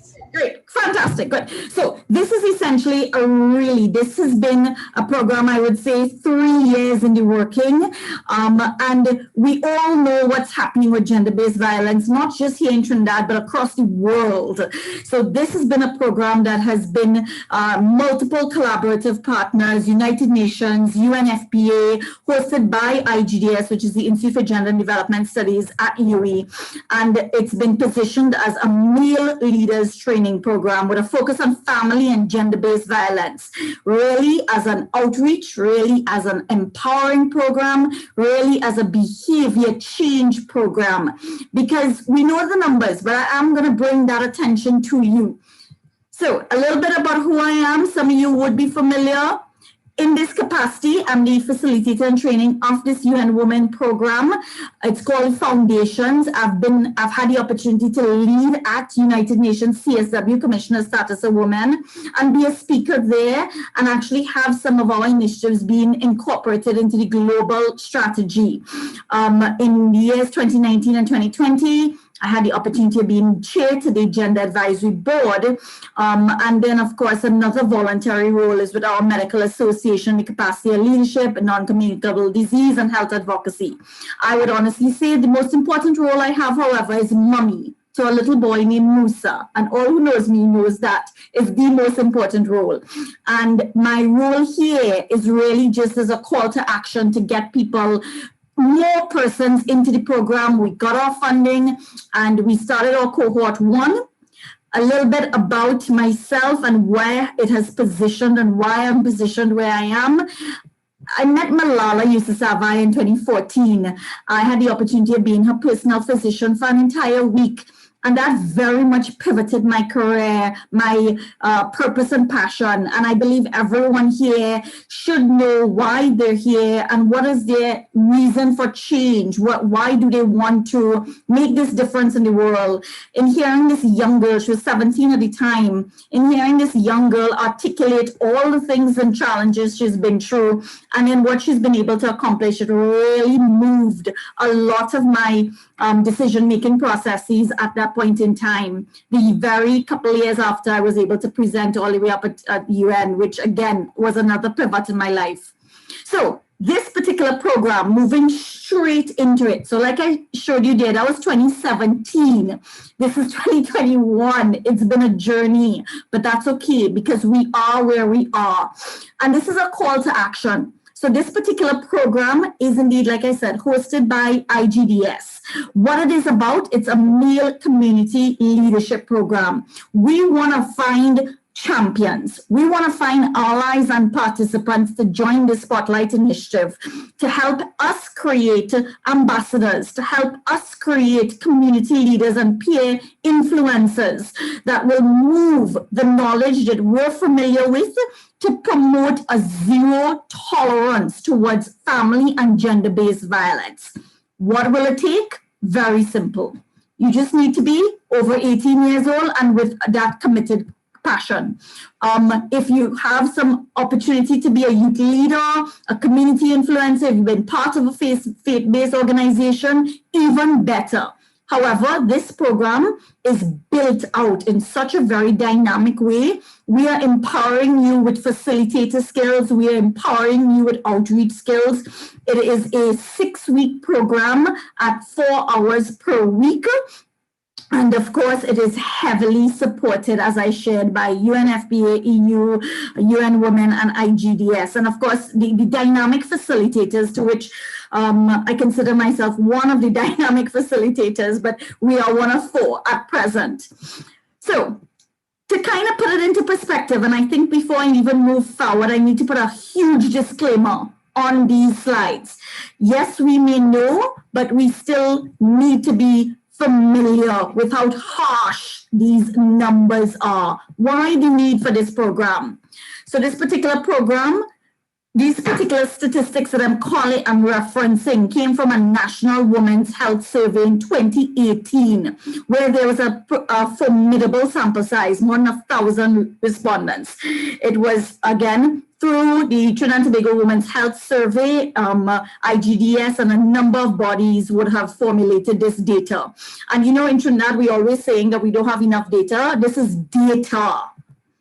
And what is this data showing to us? And these are just some of the slides that popped up, some of it. The rest is on Facebook. The rest is in a PDF I can send to you. But if these numbers don't send chills down your spine, I really don't know what will. 7% of women who have been pregnant in Trinidad and Tobago have experienced physical intimate partner violence during the pregnancy. More than half has been punched or kicked in the abdomen when pregnant. 2 in 5 experience worse violence during that time or otherwise. Another stat, and this is why this needs disclaimer because I find it so triggering. 1 in 5 women have experienced sexual abuse before the age of 18. Only 45% of women whose age of first sexual experience have been before 15 years indicated they wanted to even have sex at that time. Another chilling stat. Experiencing insult and humiliation or verbal or physical violence as a child, or even witnessing it against her mother or his mother, is linked to the severity of the intimate partner violence that a child then experiences when she becomes a woman. And it also is the converse for a male, because when a male as a child sees it in his family, he will then be the perpetrator of such. And another stat, and you realize the numbers are 5, 3, 16. So there were a number of different communication messages we put out there. And this one is incredibly moving. In that bracket of 15 to 64, over 100,000 women in Trinidad and Tobago have experienced one or more acts of physical and or sexual violence perpetrated by male partners. And approximately 11,000 are likely to still be in that abusive relationship. So for those who want the rest of the statistics, it's there on the link. I did have another link that I wanted to show you that was 3 minutes, but I think we're well hitting that 3 o'clock time. I can send these links to you. This particular last link is a YouTube link that is another project out of IGDS that talked about consent. And it's very important that we are not only familiar with these statistics, but we know the why. Why did we create this program? So back to the call to action, because I know I'm, Sarah, how much more time? Well, maybe Elena's the right person, but I think you can go for next 5 minutes because they didn't say anything, but I'll check in. So just the call to action. It may not be yourself who's listening in here right now, and that's okay. But if you know someone who you think you want to recommend to the program, or if it is indeed yourself as well, why are we focusing on males and why not females? I'm sure every single one of you can answer that, because we've been doing the work with females for decades, not 1 year, not 1 month. Anyone who also knows who my mom is has known that she's been a founder to a National Muslim Women Organization group. Javed is familiar as well. His mom is very much there, right? That's 2 decades of work they have done. This time, we're focusing on getting male allies to really engage in this behavior change program. So anyone who's interested, send myself an email or just send the email to that email you're seeing on the screen there, trisha.basdeo@sta.ue.edu. We can share this particular slide to anyone after, or just WhatsApp message me, 380-7478. And I will get the information to yourself or to whoever you'd want to recommend. We started cohort 1 in April. We're going to end in the middle of May because, like I shared, it's a 6-week program, and we have 2 more cohorts to fill. When I say cohorts, we are taking in either 30 or 40 persons, because the aim is at least to train 100 male community leaders. And this is phenomenal because we got a European Union Spotlight Initiative grant to be able to advance this work. So this is, of course, it's edited, monitored. There's so many different evaluations, part of it, because, of course, it's an international grant, and we all know what it is about grants. This, however, in all my years, in all what I've seen my mother has done, in all of the years that I've done activist work in this particular area, this program, I firmly believe we're halfway through, and we've been seeing some amazing feedback from the participants in the program. So I can share this presentation to Sarah, and really, I'm just grateful that you all gave me a few minutes to share and to be part of this hackathon, and to know that there are people who are willing to put their critical thinking and their mass to changing the dynamics of gender-based violence in this country. I want to just implore you, if you had a superpower, please let it be transformation. Let it be tapping into that innate skill that we have. We talk a lot about change. There's a big difference between change and transformation. That's a whole different conversation. Change is when the external environment happens, but transformation is when it happens from within. And we know that's what we need to do in Trinidad and Tobago. A lot of people are not familiar with the word CISU and where did CISU Global Wellness come from. So I take this opportunity very quickly to say what the word CISU is. And it's that extraordinary determination, courage, and resoluteness in the face of extreme adversity. So it is almost like a resilient mindset. It comes from that Finnish culture, and it is an integral element, a capacity that we all have within us for change in adversity, that transformation. So for those who didn't know or thought it was an acronym, the word SISU is an actual word. Some of you messaged me and told me about the movie and the dragon that's in SISU, named SISU. So thank you. Yes, it's becoming it. And where did I get my, I would say, SISU from? This little superpower. And for those who know his story knows he is indeed a little superpower. And he, in that little t-shirt, even the smallest one, can change this world. And I firmly believe that we each have that power to change this world. So while we're in this crisis, we have to do what's completely unnatural. And when everyone is feeling lack and poverty, we have to be the ones to love. And when everyone is so angry and judging others, we have to be the ones to truly demonstrate courage and peace. And when everyone else is showing fear, we have to be the ones to show kindness. When everyone is displaying hostility and aggression, we have to be the ones to surrender to that possibility. When the rest of the world is aggressively pushing to be first and trying to control outcomes. And yes, as a doctor, I can say we really don't have the full ability to control all these outcomes. We have to just knowingly smile in the face of this adversity, cultivate the feeling of wholeness and change and transformation. So I thank you for this brief moments. See, this is how you can contact me if anybody is interested in work that CISO Global Wellness does. Essentially, we are a behavior change organization that really focuses on consciously creating equanimity. I thank you.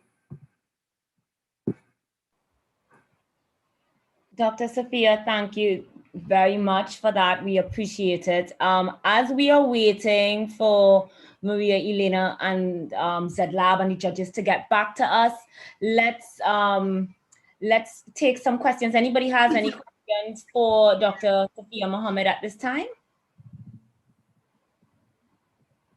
on the program that's coming up? Actually, Dr. Mohammed, can you just repeat for us again when the program is coming up? Okay, so cohort 1 is going on at present. Cohort 2 will start in June. Cohort 3 will start in August. Right, and did you give us information on how do we sign up? So anybody listening to this is live on YouTube. Anyone who is listening this particular screen, I can send this particular WhatsApp to you. I can send it to Sarah and she can send it across. On this particular screen, it has all the information. It even has who to email to, trisha.basdale@s.ue.edu. Simple. Or you can just message me 380-7478 and I will send the information to yourself. It may not be yourself who's interested. You may know someone you want to nominate. More importantly, we would like to have as much male ambassadors, male champions as possible for this program because we have capacity for 100. This is really great. Thank you so much. And I think what I have noticed, I don't know about the other participants, but I've noticed recently, this past year, a lot of males stepping up when it comes to gender violence. I've had people ask me personally, how do you feel about this whole situation that's happening now in Trinidad and Tobago, and what do you want to do about it? And at the time, it was really, really fresh, you know what I mean?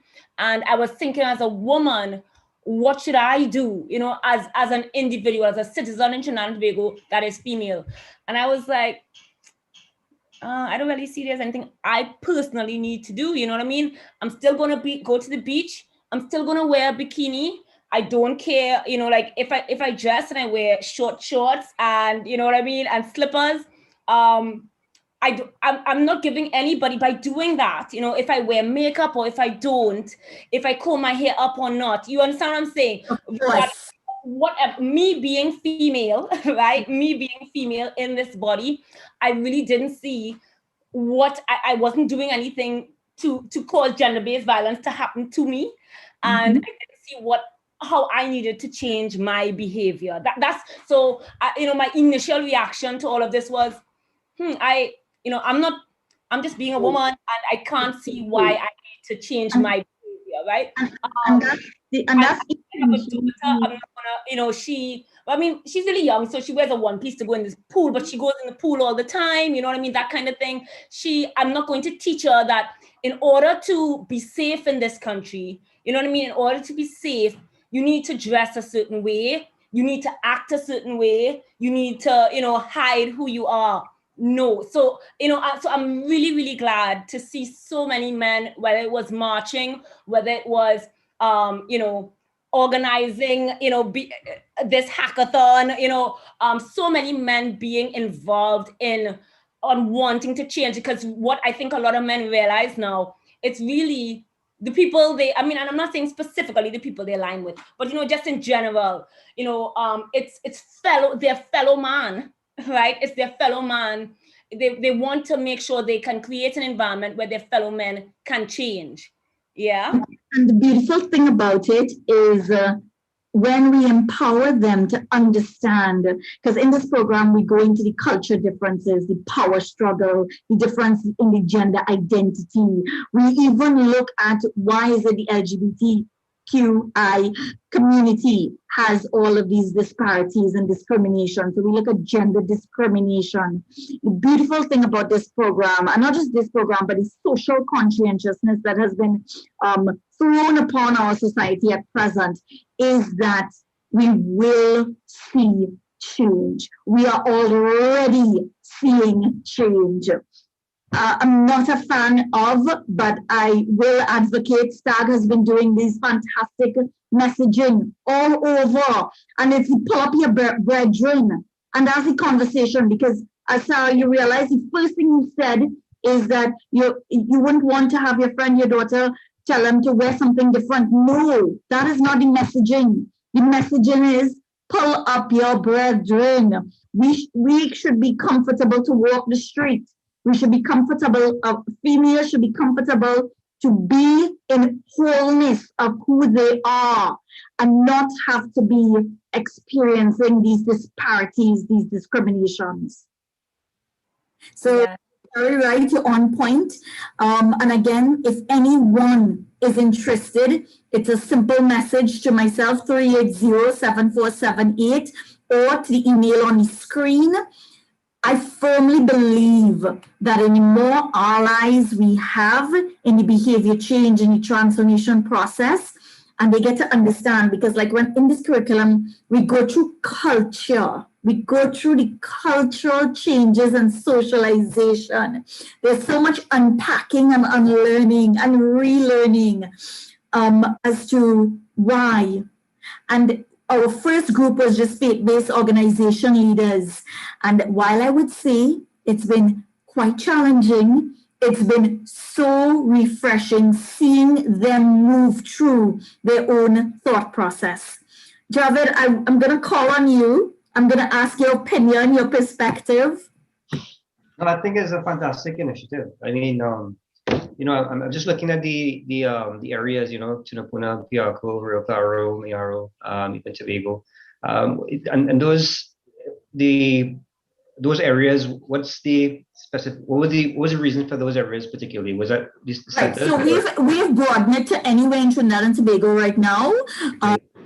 Areas were indeed marginalized because of, again, the data from 2018, the data IGDS has been collecting the data from Children's Authority. These organizations have been very data driven in terms of where the numbers have been rampant. That's not saying it doesn't happen in other areas.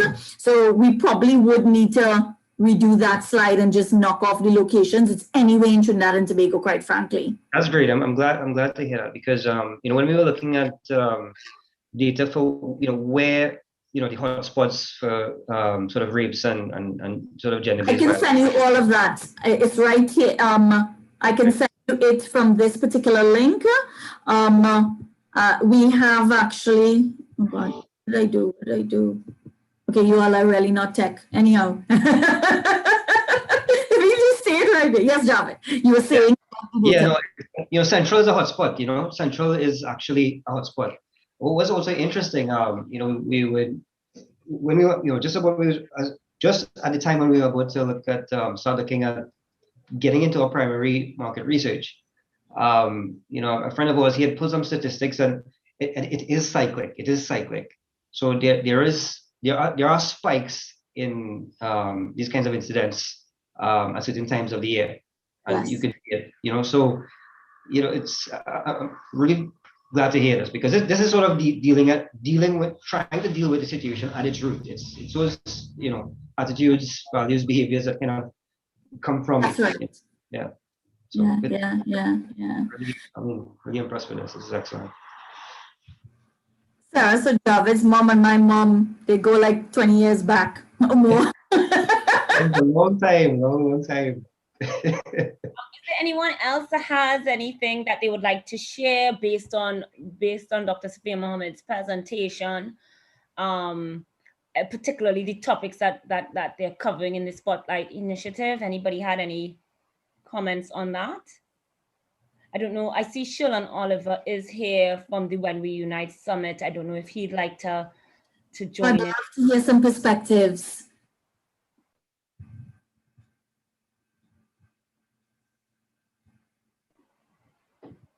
Okay, so I'm not sure if he's there at this exact moment, because sometimes people are logged in and they might have stepped away.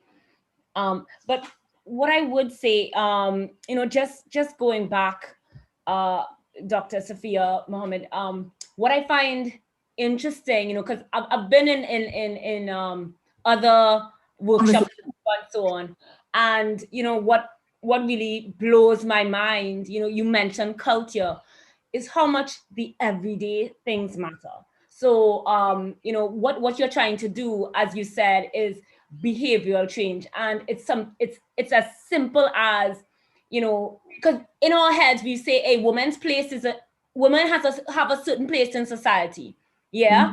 And so when we see, and because of our view of how women are, depending on your view, and that view might be because, again, what you saw in the home, what you witnessed in society, then you react to women a certain way. So something as simple as, do your children have the same share of chores in the home? You know what I mean?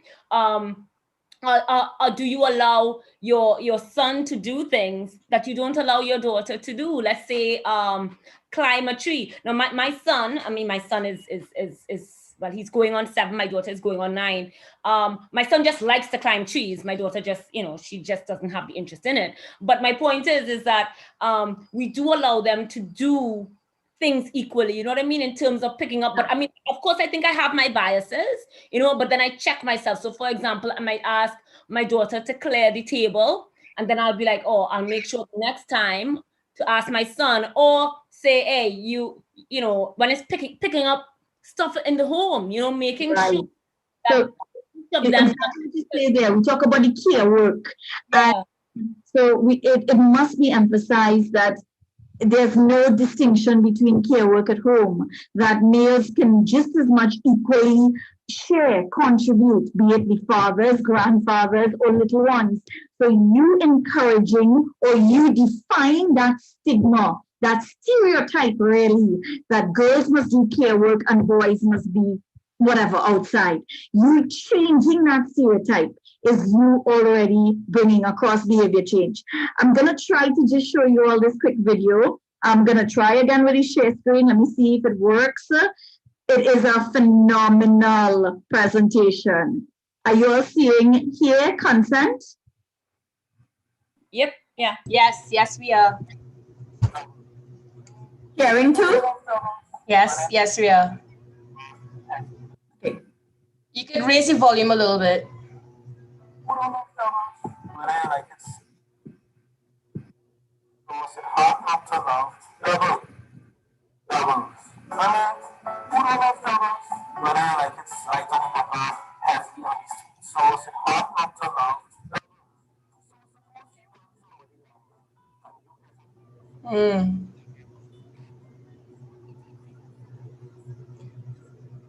Yeah, we're not hearing anymore. Do you wanna send the link to one of us and we play it? You're not hearing it? No, the audio's fading in and out. Certainly. Let me send this link to you all. It is such a cool presentation. Yes, we are your allies. We'll be your co-technical operators. I'm so useless. No, you're in a room full of tech people. That's what we're here to do. Awesome. And that's so that's Maria O'Brien. She's one of the mentors here at the hackathon. For those of you who are following the Trinidad and Tobago tech space, you all would have seen Maria hosting the Women Tech Makers Summit that went, a couple of weeks ago. She was just brilliant. She's the founder of Design Change. Look at Sarah knows all this stuff about me. That's so cool. Yeah, and Sarah was also one of our featured speakers. She was amazing. I got to be her wingman in an app class. That was cool. I was actually I've been talking about this hackathon a lot. I want to tell all of the teams, you guys did amazing. I think they were really, really great. I actually think that this particular presentation by Dr. Sophia Mohammed was a perfect way to end this, for the number one reason being that we have a group of teams that are predominantly men. So it's very, very great way to end. Yeah. I just put a link in. I think it would be a perfect explanation of some of the communication projects that has come out of IGDS and just perspective. I really would love if you all could share it. Maria, and thank you for all your support. You've been No amazing. worries. Thank you. Hold on a second. Let's see if it works for me. Optimize your video clip, share.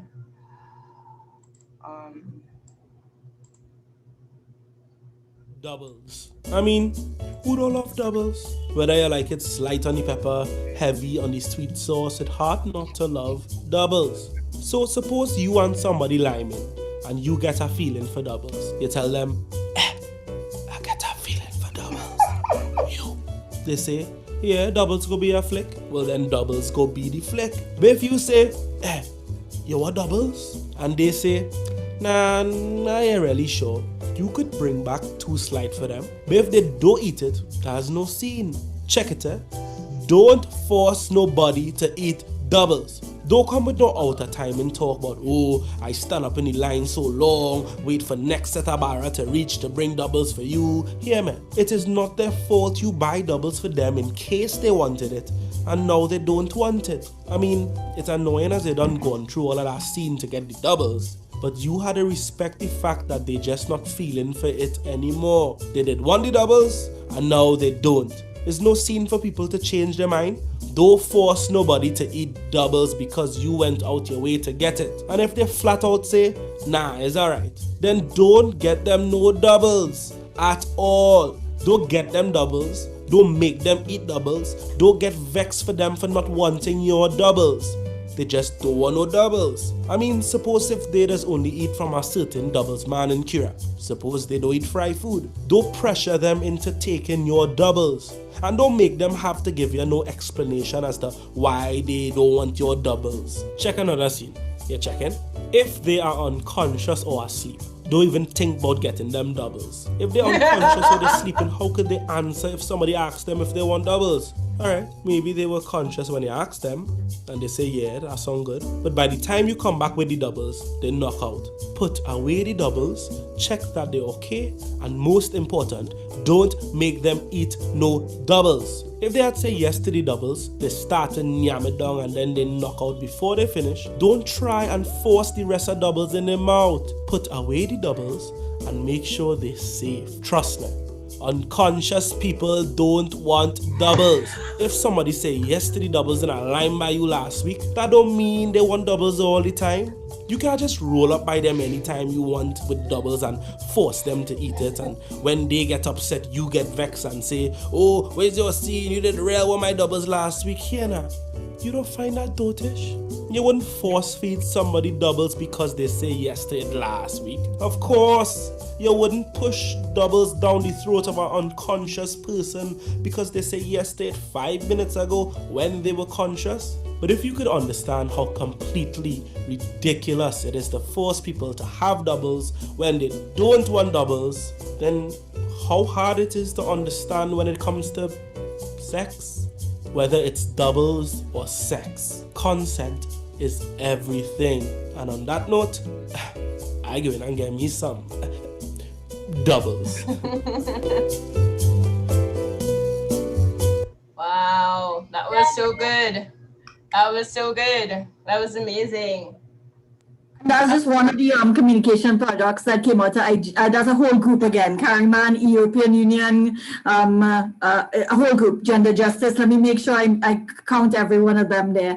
But it's things like that. And that's what we're aiming to do. We have to reach our community in every way that we can, in the language that we can. And while it's funded by EU, etc., it's us that is helping convert that or write that narrative, because we're in it for so many years. And we just want to see that there is change. But we do way, and we do it in a way that makes sense for our future generations. So where can someone go, if you don't mind me just taking a question, Sarah, where can someone go to find all of these amazing things? Like, I didn't even know about this video. That's amazing. I love this video. I believe heavily a big part of our social change here in Trinidad belongs in curation, right?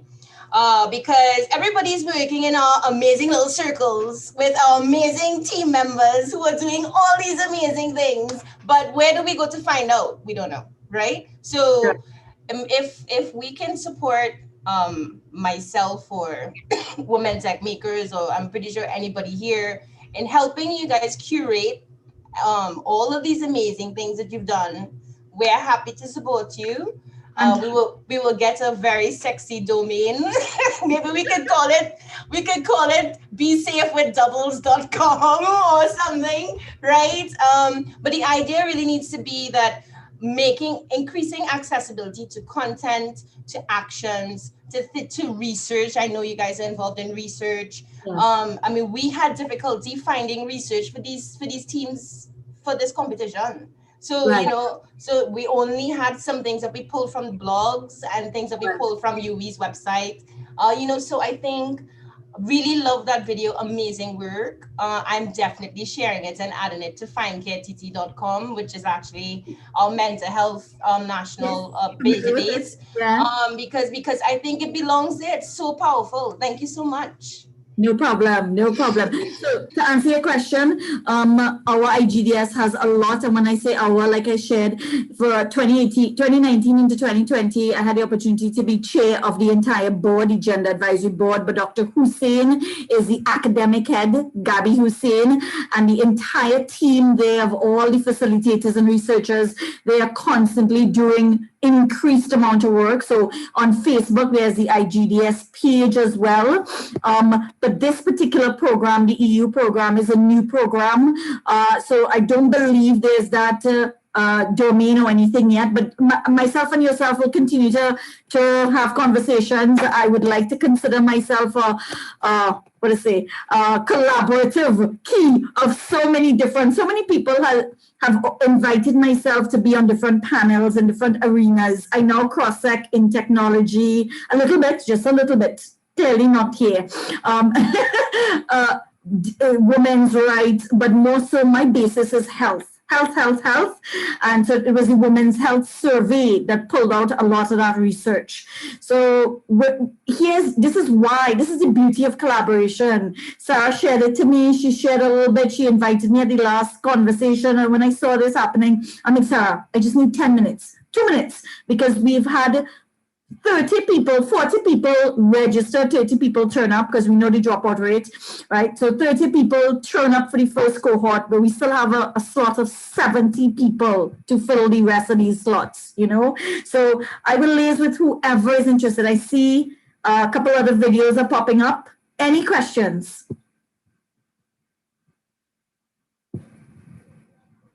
Any questions or comments, anyone? I could always talk. So I have what I wanted to say. First of all, Trinidadians are super obsessed about doubles. So doubles is one thing. And I shared with the Women Tech Makers Summit, I shared an app that a child had made, a teen made in one of our classes. And it was an app to order doubles. So I realized, listen, that's on people's mind, right, true. So that's number one. But the other thing is, consent. Listen, consent might seem so duh. So some people it's duh, you need consent. And I hear people talking about it now, but I think it's really important to introduce that concept at a really young age.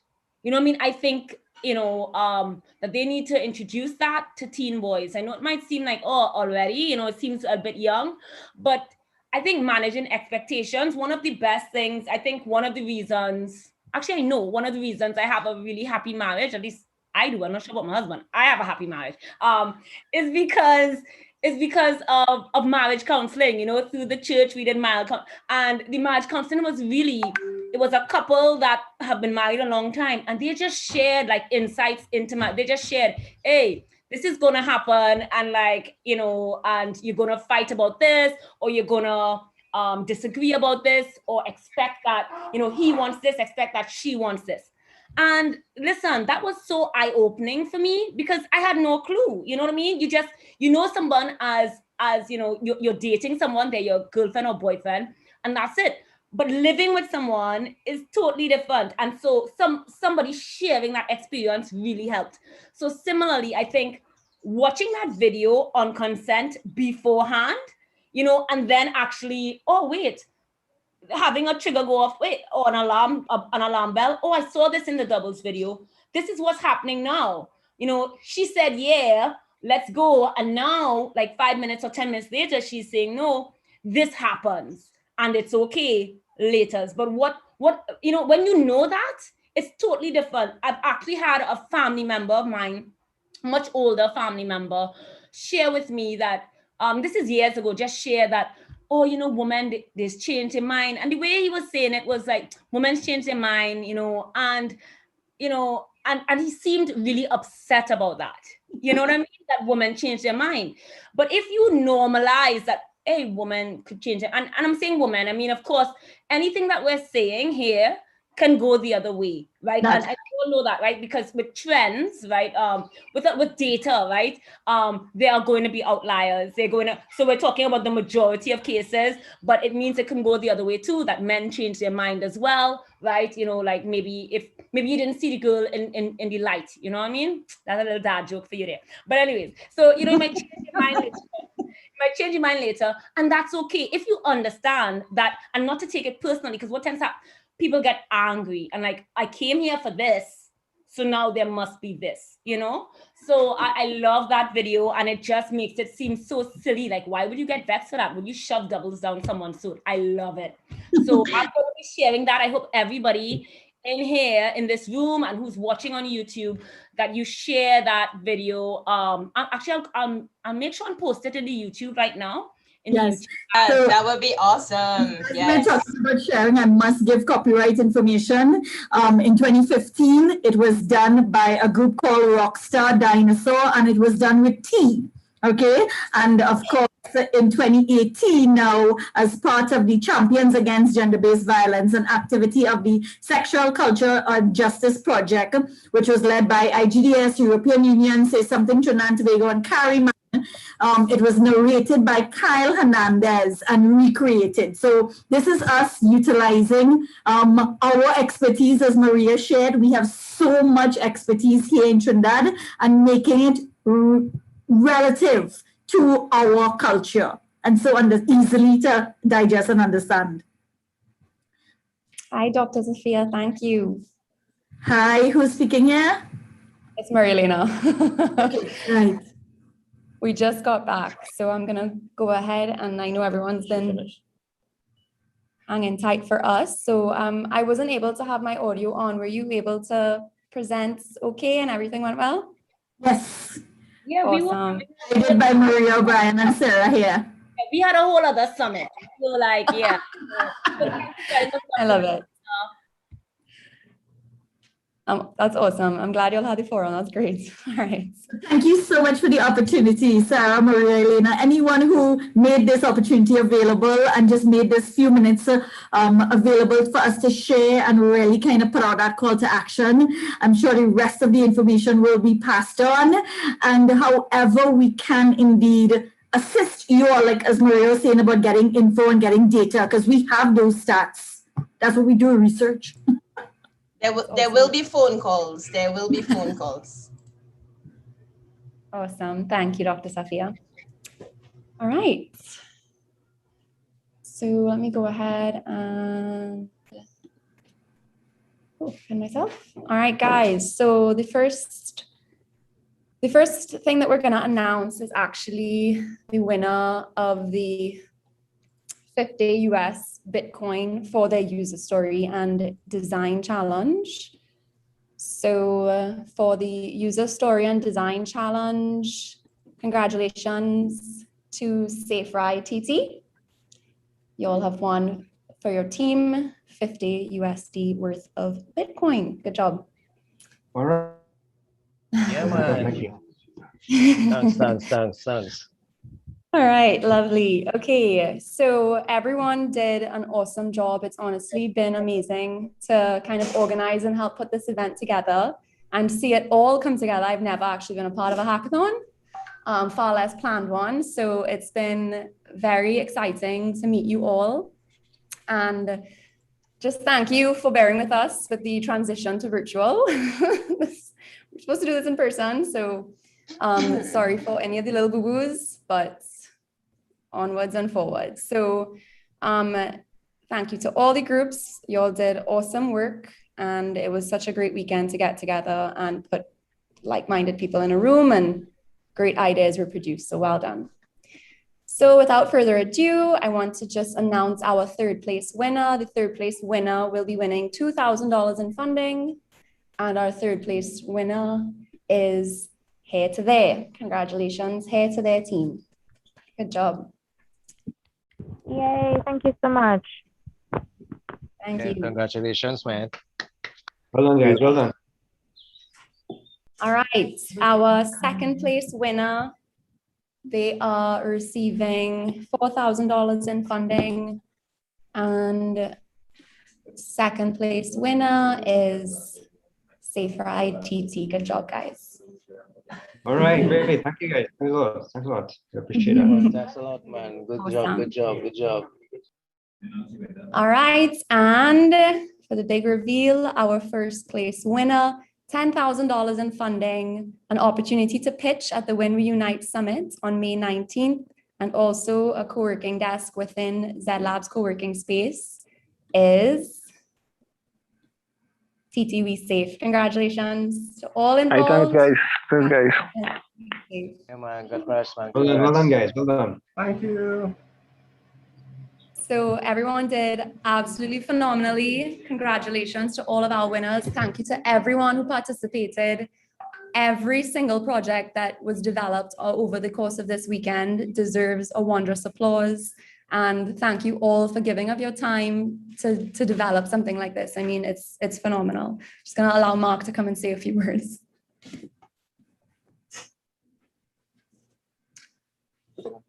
Yeah. Alrighty, everyone. That was an intense weekend, and I'm just really proud of everyone who took the weekend off and hacked, especially with this new concept of a hackathon. We're trying to bring a lot more software developers and tech entrepreneurs into Trinidad, and this is a really promising start for us at Zed Labs as well. We've just started this company in the early 2021, actually. At the start of the year, we started the company, and it's been really exciting to see it grow. And, this is a part of our initiative. We are dedicating, a lot of our resources towards making a better Trinidad. And I'm glad that there's a lot of other people who share the same vision. And I just want to give a big shout out to our sponsors. So first of all, EY. EY has not just helped out with this hackathon, they've also helped Zed Labs and myself as an entrepreneur throughout my journey here, helping getting integrated, introducing me to great people. So a big shout out to EY and Maria Daniel for joining on as a judge as well. Also shout out to Daniel Dumas. I know you're listening out there. Stag as well. You know, it was an interesting them approaching us, you know, especially with their, you know, very male centric branding, but it's an awesome concept of them, you know, wanting to shake things up and you know, turn the issue onto, you know, and point it towards the male audience and saying, you know, real men don't do these things. Real men aren't violent towards women. So a big shout out to Stag and jumping on this initiative as well. And the very, very awesome people who have helped out behind the scenes, like Marilena Navarro. Wow. Like, you know, just how can I begin to explain how amazing this woman is? She has basically kept she's the driving force behind this entire thing. She's kept communication going. She's kept the idea alive. And through all the hits, has just kept it cool and, you know, really delivered for you guys. So a massive round of applause to Marilena Navarro.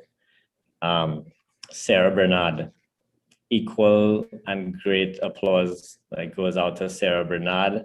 I mean, we had the most rock star team of people, let alone team of women, you know, equally matching us in this hackathon. Like, it's honestly, like, I could just pass off this entire initiative to these two girls because they've done, these two women, sorry, they've done an amazing job. Sarah, like, you should be working in the UN and like pushing for, I don't know, something amazing, because Sarah also teaches youth how to program, and that's really dear to my heart as well. Sarah, I know you're listening. Oh, yeah. Big up. Yes, and also Jarian Paul, a local TT entrepreneur who, you know, kind of sparked the idea as well. He said he was behind me when I said I want to have this hackathon. With this hackathon idea started after the news of Andrea Barat, and after attending the rally, Jarian and myself, you know, we just came back and said, we have to do something. We have to do something. What is it we're gonna do? And being entrepreneurs in Trinidad, and just tech entrepreneurs in general, you're very starved of your time. So committing to this was a big one, but we just had to do it. We couldn't let the problem continue the way it was. So big up Jarian for keeping the idea alive. And also when we unite, Shirley Oliver and team, they have done an amazing job at getting the idea of the hackathon out there. They helped with news coverage. Anna Walcott, I know we are a big fan of you. Marilena is very, very big fan. Huge fan. I've unfortunately, you know, hadn't had much time to interact with you, but like, really, thank you so much. Yeah, I believe that is all the thank yous that I have, other than onto the people who have entered, and congratulations again to Team TTV Safe. I apologize for the radical transparency during our judging process. You know, I know it's all good, man. It's all good. Yeah, it's a blunder on our part and really shouldn't have happened. But you know, as Marilena said, we did put this together, and it was, you know, pulling strings last minute. So there was room for error, and unfortunately that did happen, but congratulations. And, you know, you're definitely welcome in Zed Labs to, you know, and all of these teams really, I think if everyone could collaborate and keep collaborating on these ideas and just, you know, pull together your funding maybe and just make something happen out of this, I definitely will facilitate it. In saying that, I will facilitate it by, you know, we just got the second floor of the building that we're on, and we're expanding. So we'd love for you guys to fill that one of those rooms out for at least, you know, the first month. Come in, collaborate, keep it COVID friendly. But yeah, we also want to meet you guys soon. we have t-shirts for you. We have prizes. We have ice cream. So you guys come on a night and, enjoy some good Haagen-Dazs. Otherwise, we'll hand it over to you if you come by. So yeah, again, keep the ideas alive, keep pushing. This has been an awesome event. And is the ice cream going to be delivered? Sorry? It's a joke. I just wanted to know if the ice cream was going to be delivered now, given that we are kind of locked up. Jerry and Paul, are you listening? Like this guy, we'll see if we can donate some funds to get it delivered out to you. Okay, I think we probably need our next hackathon to see if we could, do an app to deliver the ice cream.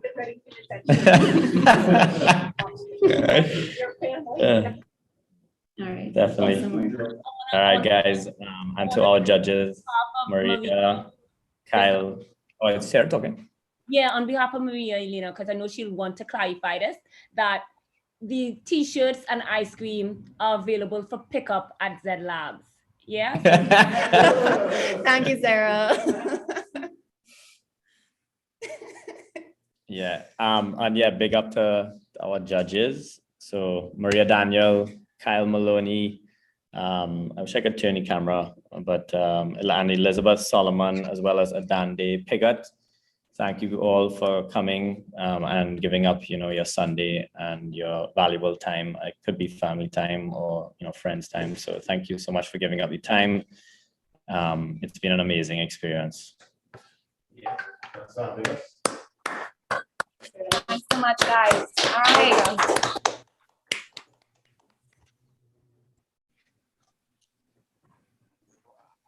Guys, logging off.